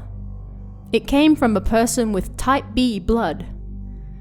They were unable to examine the handwriting because the note had been made from letters cut out of a magazine, but they discovered a page from the very same magazine had been wrapped around the flare used to get the men out of the car. It seemed highly likely that the crimes were indeed connected.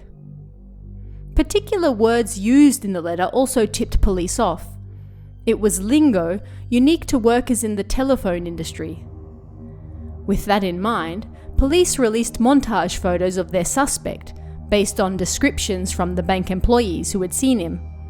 The man was said to be in his early 20s and possibly worked or had worked in the telephone industry. Over 25,000 pieces of evidence were taken into account, and over 170,000 investigators worked the case over the years. And despite all this, the police were still no closer to figuring out who this mystery bank thief was. One clue tantalized police for years, but ultimately, they were too slow to do anything with it. It turned out that the megaphone the man used while posing as a fake police officer was painted. Investigators discovered a 2mm wide piece of newspaper attached to the paint, indicating the man had likely painted it at his house, with newspaper laid out on the ground. They were able to discover that the 2mm scrap came from the Sankei Shimbun, December 6th edition, which came out only 4 days before the incident. They then traced the distribution route to areas west of Tokyo, including Kanagawa and Saitama prefectures. But ultimately, they were too late. 2 years had passed by the time they uncovered this vital piece of information, and the newspaper no longer had records for their customers along that route. Had they been quicker, they may have been able to obtain the thief's address, and perhaps would have been one step closer to uncovering his identity. This is not to say that the police were without suspects all this time. Numerous people were interviewed over the years, ranging from gang leaders, real estate agents, company employees, even electricians. There was one suspect in particular that people still talk about, however, the one most people think was able to carry out the crime. The man, often referred to simply as S, was 19 years old at the time, and the son of a policeman. He had a history of stealing cars, was good with bikes, and thanks to his father's job, was well informed on police procedures. It's somewhat romantic, the idea of a policeman's son, a young man who lost his way, pulling off the biggest bank robbery in Japanese history. Yet, this also went nowhere, because the teenager committed suicide only 5 days after the robbery. Police tracked the man's movements around the time of the crime and concluded it was highly unlikely to have been him. He spent the night beforehand drinking in Shinjuku. This would have made it near impossible for him to prepare all the escape vehicles and no doubt would have clouded his judgment for the act itself. He would have, after all, still been drunk at the time. But people refused to give the idea up, and whenever the 300 million yen robbery is covered in the media, the policeman's 19-year-old son is often the one portrayed as committing the act. You can see it in novels, comics, movies, television dramas, and even theatre plays. But things got even crazier when, in August 2018, a writer on the website Let's Become Novelists posted a story claiming that they were the real perpetrator. And the best part? They claimed to have been the then best friend of the policeman's son. The statute of limitations on the robbery passed in 1975. Nobody was injured, nor was any violence involved in the robbery. So after 7 years, it became impossible for the police to do anything, even if they knew who the criminal was. Yet it wasn't until 2018, 50 years later, that someone stepped forward to claim that it was really them. The man called himself Shirota, and the policeman's son, Shogo. He claimed they planned the act together, but in the end, Shogo pulled out. Shirota ended up stealing the money himself, with the help of Shogo's girlfriend, and he claimed to have left Shogo's father's police notebook behind at one of the abandoned cars. It was this detail that caught many people off guard. It wasn't a detail known by the public, and none of the many officers who worked the case came out to refute this particular fact. Yet, many also accused the work of being pure fiction, claiming that the writing was far too young for someone who would have been in their early 70s at the time, along with a slew of other contradictions. The work was collected and sold as a novel that currently holds a 2.5-star rating on Amazon, which should tell you how divisive it is. Plus, as one reviewer states, there's a note at the end of the book that states in small letters, "This novel is a work of fiction." It could be a legal disclaimer necessary to ensure the safety of the writer and the liberties taken with the story, but it could also be that the work is pure fiction and nothing more. Ultimately, we may never know who pulled off the largest heist in Japanese history. Over 50 years have passed, and while one of the major suspects passed away only 5 days after the event, nobody else ever really stood out as a solid candidate. Was it really the policeman's son's best friend? Or was it someone else entirely that slipped under the radar? What do you guys think? Let me know in the comments below, and I'll see you again next time. In the early hours of April 23rd, 1994, a cleaning woman was going through the garbage at Inokashira Park, a 95-acre park established in 1917 in the west of Tokyo. The area is also famous for an urban legend that states couples who ride boats together on the pond will be destined to break up. But on this day, it was about to become famous for something else. It's reported that early in the morning on April 23rd, 1994, the cleaning woman was going through the trash at Inokashira Park looking for something to feed some stray cats when she opened a bag and found a human limb inside. The police were immediately called in and ultimately discovered 27 pieces of an unidentified human body in 7 locations over the park. The pieces were cut with an electric saw into even 20-centimeter pieces and then double bagged. They were first put into a black bag full of holes to drain water, and then placed in another semi-translucent bag. This particular method of bagging is especially common with fishermen. Not only that, but not a single drop of blood was discovered. The knowledge required to do this suggested someone in the medical field, and the amount of water required to do so would also be too large for a regular family household as well. In the end, only a third of the man's body was recovered. His head and torso were never found. It was also suggested that several culprits may have been involved, as the way he was cut up showed at least 3 distinct patterns. But it's also possible that the killer simply switched weapons. The police also horrifyingly realized that there was a very good reason each of the pieces was cut into the same roughly 20-centimeter long shape. Any larger than this and they wouldn't have fit in the bins. Not only did the murder appear to be premeditated, but the disposal of the body at Inokashira Park had been well thought out as well. The killer knew exactly what size the pieces had to be in order to fit in the trash, and so cut them accordingly. Although attempts were made to destroy all evidence of fingerprints, DNA testing proved that the body parts belonged to 35-year-old top-class architect Kawamura Seiichi. Kawamura lived close to the park, and although the exact cause of death was unknown, there was evidence in his muscle tissue of bleeding while still alive. Several theories have been given as to how and why he died. It may have been a grudge killing, or perhaps just a tragic accident. Yet the peculiar way his body was disposed of led many to believe that perhaps the Yakuza were involved, or even that it was some kind of religious punishment. Some blamed Aum Shinrikyo, who were becoming more active at the time, and one of the possibilities explored was that Kawamura was mistaken for a member who was trying to leave the cult. Kawamura was last seen at midnight on April 22nd, the night of the crime.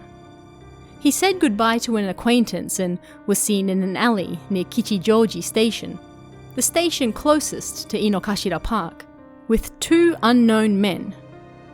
A witness claimed to see the men punching him, and then at 4 a.m. the next morning, different witnesses saw two suspicious men in their 30s walking around Inokashira Park with black bags. Were these the same two men? It doesn't seem too difficult to join the dots. But yet another witness also heard the sounds of an accident around the same time the victim disappeared. Was the man cut up to hide an accident with murderous results, or was the accident entirely unrelated?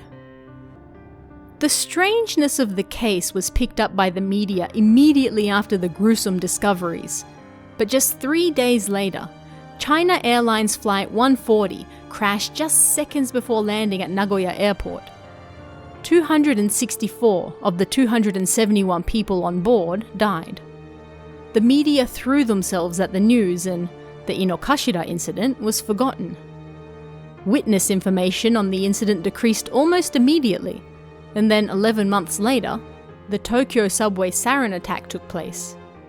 Most of the officers working on the dismemberment case were moved over to this new one, leaving only the local Mitaka city officers to work on the stalled case. In the end, no suspects were ever uncovered, and in 2009, the statute of limitations on the crime passed. But 6 years later, in 2015, a new witness came forward. This witness claimed that the killing was indeed a case of mistaken identity, but not for Aum Shinrikyo. This gets a little bit out there, so whether you want to believe it or not is up to you. According to this witness, there was a man, hereafter called A, who was renting a warehouse at Kichijoji Temple. He ran a stall nearby and was in the midst of a turf war with some foreigners who also ran a street stall and were looking to push him out. A also happened to share a scary physical similarity to Kawamura. They were the spitting image of each other, sharing the same height, body composition, and even facial features. They could have been twins. But that wasn't all. The foreigners that A was in constant conflict with were said to be foreign spies. The day he planned to attack them was leaked, and so he fell under their radar. With his life on the line, A went on the run, staying in various business hotels around Tokyo. The attack happened while he was hiding in one of these business hotels somewhere else in the city. The victim's house was close to the warehouse that A was renting, and A himself was often mistaken for the man by his other acquaintances. So, it's likely that the spies were also fooled and mistook the architect for A, killing him instead. But was this the truth, or was someone trying to cash in on an old mystery? There are, after all, many strange facts about the case that still can't be explained. No motive or suspect has ever been discovered in the man's mysterious murder. He was then dismembered and disposed of in a way that suggested professionals who knew what they were doing. But then, why was he disposed of in a public park? It's almost like they wanted people to find him. And where was the rest of his body? It's been suggested that the rest of his body had also been disposed of in the park, but it had already been picked up by garbage trucks by the time police had arrived. Was that their goal all along? To have the man disposed of in the early hours of the morning by garbage trucks so he would never be seen again? He was only discovered by an unlucky cleaning lady who was looking for some food to feed the local stray cats. If she hadn't, the crime would likely have gone unnoticed. Just another missing persons case in a city of 20 million people. Yet the crime remains a mystery to this day. For all the theories that have been put forward, nothing has ever been confirmed, and at this point, it seems unlikely that any of them ever will be. The case made Inokashira Park even more infamous, and in addition to the urban legend of couples breaking up after riding boats in the lake, a new urban legend was born. That of a ghost stalking the park, looking for his or her head. Why this ghost is sometimes a woman is unknown, but likely because of how popular yurei like Sadako and Kayoko became in the years following. Who killed this man? How did he die? Why was he disposed of in a public park? This mysterious case still has more questions than answers and, in the end, remains officially unsolved. It seems unlikely that nearly 3 decades later we'll ever find out the truth, but stranger things have happened. What do you guys think about this one? Let me know in the comments below, and I'll see you again next time. This week's story is certainly strange, so settle in. It's a bizarre case that still hasn't been solved. At 10:45 a.m. on July 2nd, 2002, a limited express train passed by Sumiyoshi Station in Kobe. Being a limited express train, it wasn't scheduled to stop at Sumiyoshi, and, as such, zoomed past the station at roughly 100 km per hour.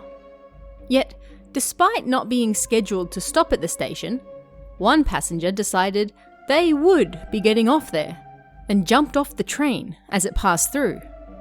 That's right, they jumped off a train going 100 km per hour and landed on the station platform. They then walked away, seemingly unharmed. What on earth happened? A news report by the Kobe Shimbun newspaper 2 days later went as follows.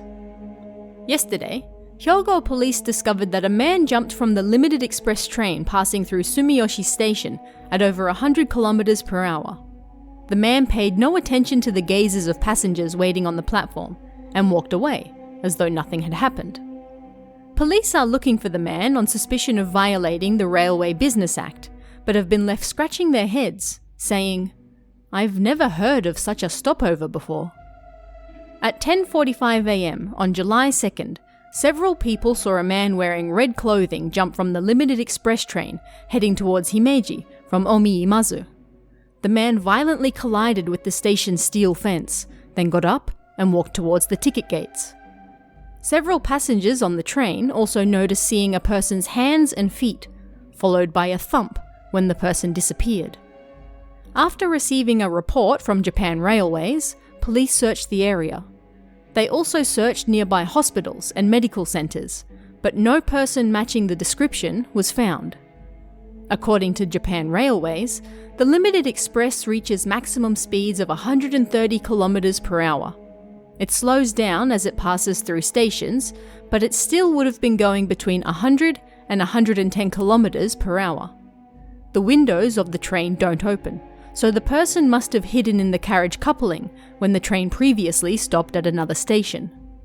The bewildered officer in charge of the case stated, "To jump off a limited express train and not suffer any major injuries. It's a mystery." So, we have a man in red who jumped off a train going more than 100 km per hour and landing on the station platform. He landed so hard that he collided with the metal fence with enough force to bend it. That fence was still bent several years later, an eternal reminder of the man who jumped off the express train and hit it. Numerous people both on the platform and on the train saw this man jump off. He didn't appear out of nowhere, and he certainly wasn't a prankster who just made it look like he jumped off. He really did. There were numerous eyewitnesses and physical proof. Then, he simply got up and walked away. He disappeared through the ticket gates and was never seen again. No hospitals or medical centres over the next few days reported dealing with any patients who had injuries matching what you might expect in this scenario. As the officers dealing with the case stated, it was truly bizarre. No matter how you look at it, jumping off something moving over 100 km an hour means that you're going to land with a painful impact, and if the bent metal fence was anything to go by, yes, that man hurt himself. Yet he stood up and walked away as if it were nothing. Now, obviously, jumping from a moving train is illegal, and police searched for him under suspicion of violating the Railway Business Act, but the man simply vanished. The station didn't have cameras at the time, and if it weren't for the passengers who saw him and the bent fence, then there would be no proof that the man ever existed at all. How did he do it? How did he not at least break several bones when he jumped from the speeding train? It wasn't like he landed on anything soft. He hit a hard concrete platform and a steel fence, hard enough to bend it and snap pieces of it. It's believed the man's back was what hit the fence, which would be the only real possible way he would survive. But still, the man didn't just survive. He got up and walked away, by all reports, with no effort and no sign of injury. Of course, it's possible that the man's adrenaline was pumping so hard that he was injured, but he just didn't notice it in the moment. He'd just jumped from a speeding train after all, potentially his first attempt ever, and he didn't die. It's possible his adrenaline was pumping so hard that his mind didn't fully register what had just happened.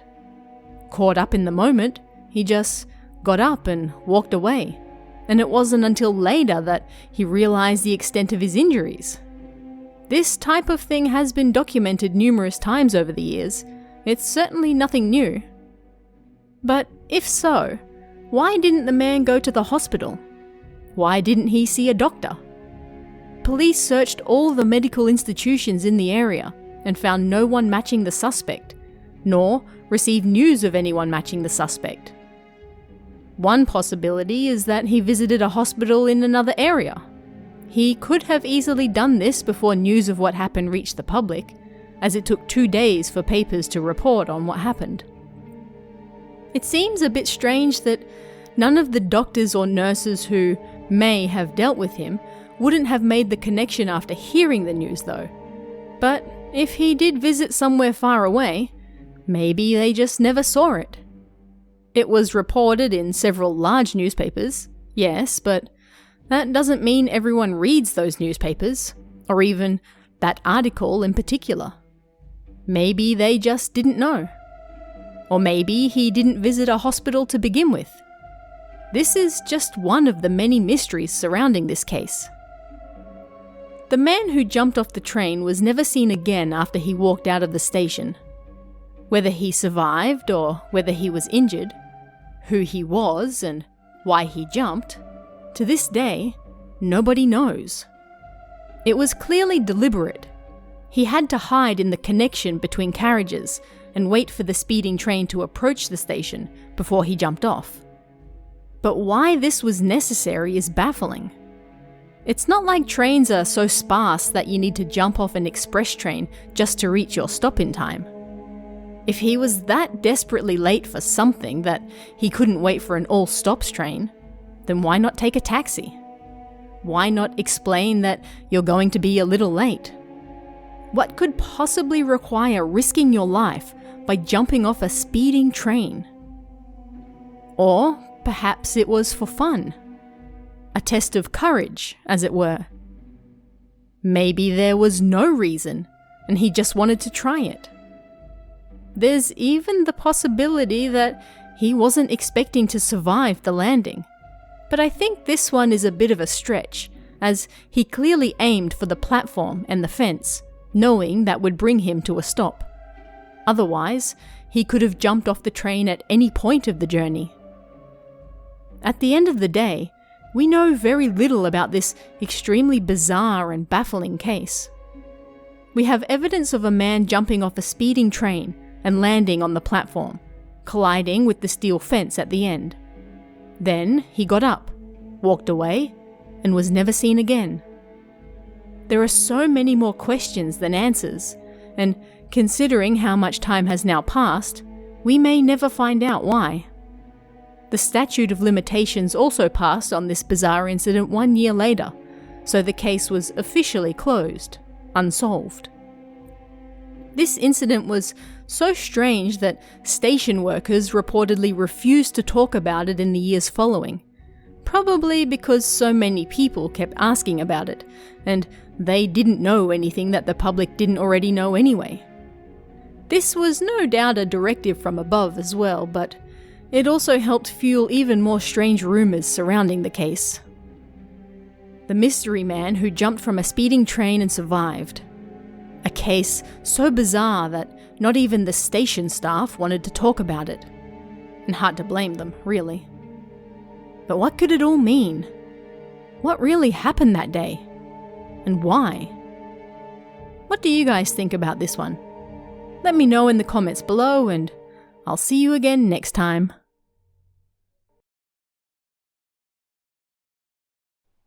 When you think of bizarre crime cases in Japan, this one has got to be right up there. Known by various names, such as the Nara Noise Incident or the Noisy Old Woman Incident, this case was just what it sounds like. An old woman from Nara who caused so much noise that her neighbours ended up taking her to court over it. They even captured the woman on film so that people could understand that they weren't just being petty and complaining about someone playing their music a little too loud or inviting too many friends over at night. No. For a period of several years, this woman deliberately created so much noise that her neighbours ended up in hospital over it. What on earth was going on? Let's go all the way back to the beginning. This all started in 1988, when the old woman, who I'll refer to as the noisy old woman for ease of reference, moved in next door to the couple who would eventually take her to court for making so much noise. In 1989, the following year, the noisy old woman got into a clash with the person living on the other side of the couple's house, so the house 2 doors down from her own. The disagreement between these two households got so large and so violent that it ended up in court, and the noisy old woman won. The person living in the other house was forced to move away. Now, you might think that would be the end of it. The woman got her way in court and her rival was forced to leave, so that should have been the end of things, right? Of course not. Things soon started to go south with her direct neighbours, the young couple, as well, and by 1991 they had, to put it gently, a tenuous neighbourly relationship at best. For the next few years, things remained frosty between these neighbours, but nobody overstepped their bounds and nothing got bad enough to take to court, like the first incident. Everyone lived on tenterhooks, but it seemed things were otherwise okay. At least until one night in 1996 where it appeared the noisy old woman snapped. According to the young woman living next to her, the noisy old woman started playing loud music 24/7. Not just loud, but piercingly loud, and all the time. She would take her bedding outside to beat it loudly while screaming obscenities at her neighbours and then sit in her car for lengthy periods of time while honking the horn. The neighbours even captured this on film, and when it was aired on TV, the noisy old woman, as the public dubbed her, became infamous all over the country. But what snapped, and why was she doing this in the first place? The couple living next door brought a civil suit against the noisy old woman the same year she started, in 1996. Noise pollution, at least from private residents, is taken very seriously in Japan, and people can and will call the police often if neighbours are being too noisy. So, for this one woman to blare loud music 24/7 and go out of her way to make as much noise as possible, it was a big deal. She would hurl obscenities at her neighbours, saying things like, "Move, move, move right away or I'll beat your ass. Quickly get your stuff together and get out of here. It's 9:30, time to air out my bedding in the yard, time to protest." The gist seemed to be that the old woman wanted them to move, and she would continue being a pain until they did so. This constant cacophony of noise and abuse got so bad that the couple couldn't sleep, and this caused them to constantly feel exhausted. They grew dizzy and faint, and they even ended up at the hospital at one point because of it. But what caused this horrendous feud to start in the first place? Apparently, it all began over nothing more than a simple garden light. The young couple installed a garden light that was so bright it managed to light up the noisy old woman's house all night. This alone would be enough to bother anyone. But as it turned out, she was also caring for her sick family. Her husband suffered from spinocerebellar degeneration, a genetic disease that saw the man unable to walk or speak very well, and gradually worsened with time until he was basically immobile in bed. Being a hereditary disease, the couple's 3 children were also born with it, meaning that she alone was taking care of 4 sick people in her household at the time. Because this garden light was so bright, it was keeping her sick family from being able to sleep, and anyone would understandably be frustrated with that. The noisy old woman reportedly asked her neighbours to get rid of the light or shield it somehow, but they refused. In fact, the noisy old woman claimed they started beating their bedding on the balcony in the early hours of the morning to deliberately antagonize her, and when she went outside to do the same, regardless of the hour, they complained that she was being too noisy. The couple also reportedly called the noisy old woman's eldest son a madman, and spoke ill of her deceased daughter as well. They constantly eavesdropped on her conversation to spread rumours around the neighbourhood and turn others against her, all because of a simple light complaint. If true, then it's understandable that the noisy old woman got angry, and considering the stress she was under, it's not hard to see why she would have resorted to being noisy in return. When asked why she played her music so loudly, the noisy old woman reportedly said she did so because her neighbours had already complained about the noises coming from her house. The sounds of her sick family crying and in pain. She played the music to muffle that sound, but still they kept bullying her and speaking ill of her family. Regardless of who was morally in the right or wrong, in 1999, the Supreme Court ruled in favour of the young couple, awarding them 600,000 yen in compensation for all their suffering. But this wasn't the end of matters. Not even close. Despite losing the ruling, the noisy old woman continued her barrage of noise, never once turning her loud music off and continuing to yell and scream at her neighbours as she loudly beat her bedding outside.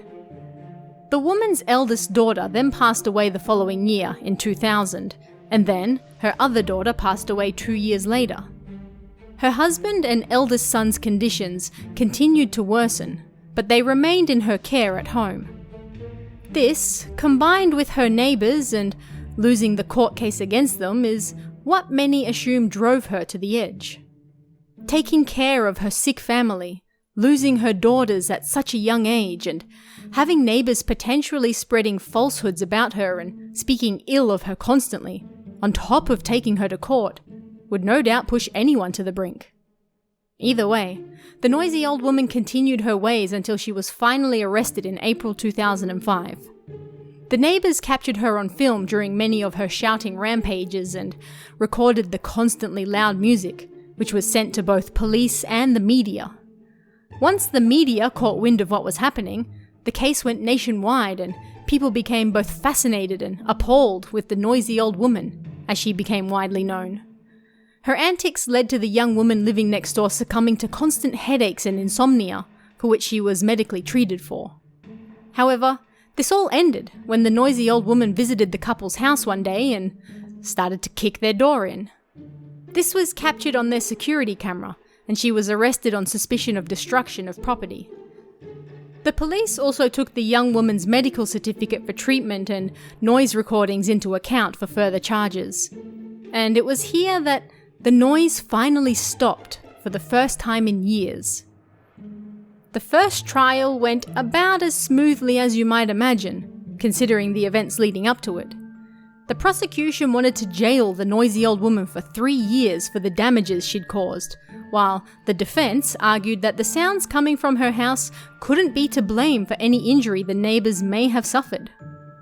At the second trial, the noisy old woman refused to apologise, because apologising would mean admitting guilt, and she wasn't guilty.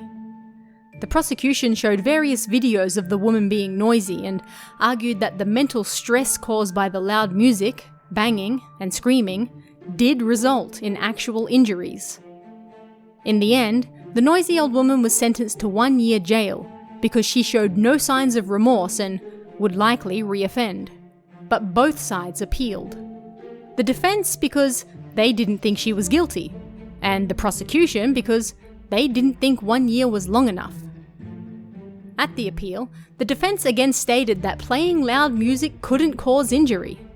The prosecution pointed out that she had constantly ignored police warnings and continued to be noisy because she knew it was affecting her neighbours. The judge agreed and handed her a heavier sentence of 1 year and 8 months prison. This was upheld by the Supreme Court, but taking into account the fact that she had already been detained since her arrest, the noisy old woman served only an additional 3 months before her release in July 2007. While all of this was going on, another civil case was filed by the couple in 2004, this time demanding 3 million yen in damages. They also won this case in 2006, being awarded 2 million in damages. The town of Heguri, where all this took place, also instituted a new law called the Heguri Town Ordinance on creating a safe and secure town. The town had received hundreds of noise complaints during the noisy old woman saga, but legally were unable to do anything but issue verbal warnings. As a result of this ordinance, and in hopes of shedding themselves of the town full of noisy old ladies moniker, nobody was allowed to make noise louder than 65 decibels during the day, and 60 at night. 60 decibels is roughly the amount of noise a vacuum cleaner makes, for reference. In the years since her arrest and release, people have taken both sides of the fence in regards to who actually started this bizarre feud and who was really the victim. Numerous people have come to the noisy old woman's defense, pointing out that she actually held a high reputation around town before this whole incident went down. She was known as loving and caring, looking after her sick family without ever once complaining. She took good care of the neighborhood and helped neighbors with their gardens and cleaning. Some locals even claim she apologized to them for the disturbance with her neighbors and for the music she played to hide the sounds of her sick family in pain. There were even rumors that the young couple next door were members of the Soka Gakkai Buddhist movement, and they were harassing the noisy old woman because she refused their request to join their organization. This seems a little out there, considering that they are likely rejected quite a bit and not every single person who rejects the organization ends up being harassed, nor was there even proof that the couple were members, but the rumor was out there. Some people also found the couple's actions in court suspicious. There were reports that, when confronted with a contradiction whilst on the stand, the couple outright stated, "No, that's not a contradiction," even when it clearly was. They also further avoided questioning by constantly claiming not to remember, or claiming to have a headache and they could no longer carry on. This, to many, seemed like running from the real issues because they didn't want people digging too deeply under the surface. There were also reports that the couple filled the noisy old woman's keyhole with glue, making it impossible for her to lock or unlock her door, and that they tried to turn others in the neighborhood against her, even those who had no problem with her. From the outside, they clearly appeared to be in the right, but what if things were different behind the scenes? What if they weren't really the innocent victims they claimed to be? At the end of the day, the noisy old woman was found legally responsible for harming her neighbors with noise over a long period of time and sentenced to prison. She served her sentence, was released, and what happened to her after that is unknown. But what drove her to do what she did in the first place may not have been so clear-cut as her accusers hoped to make it appear, and this may have been a case where both sides did terrible things, but only one was charged for it. But what do you guys think? Let me know in the comments below, and I'll see you again next time.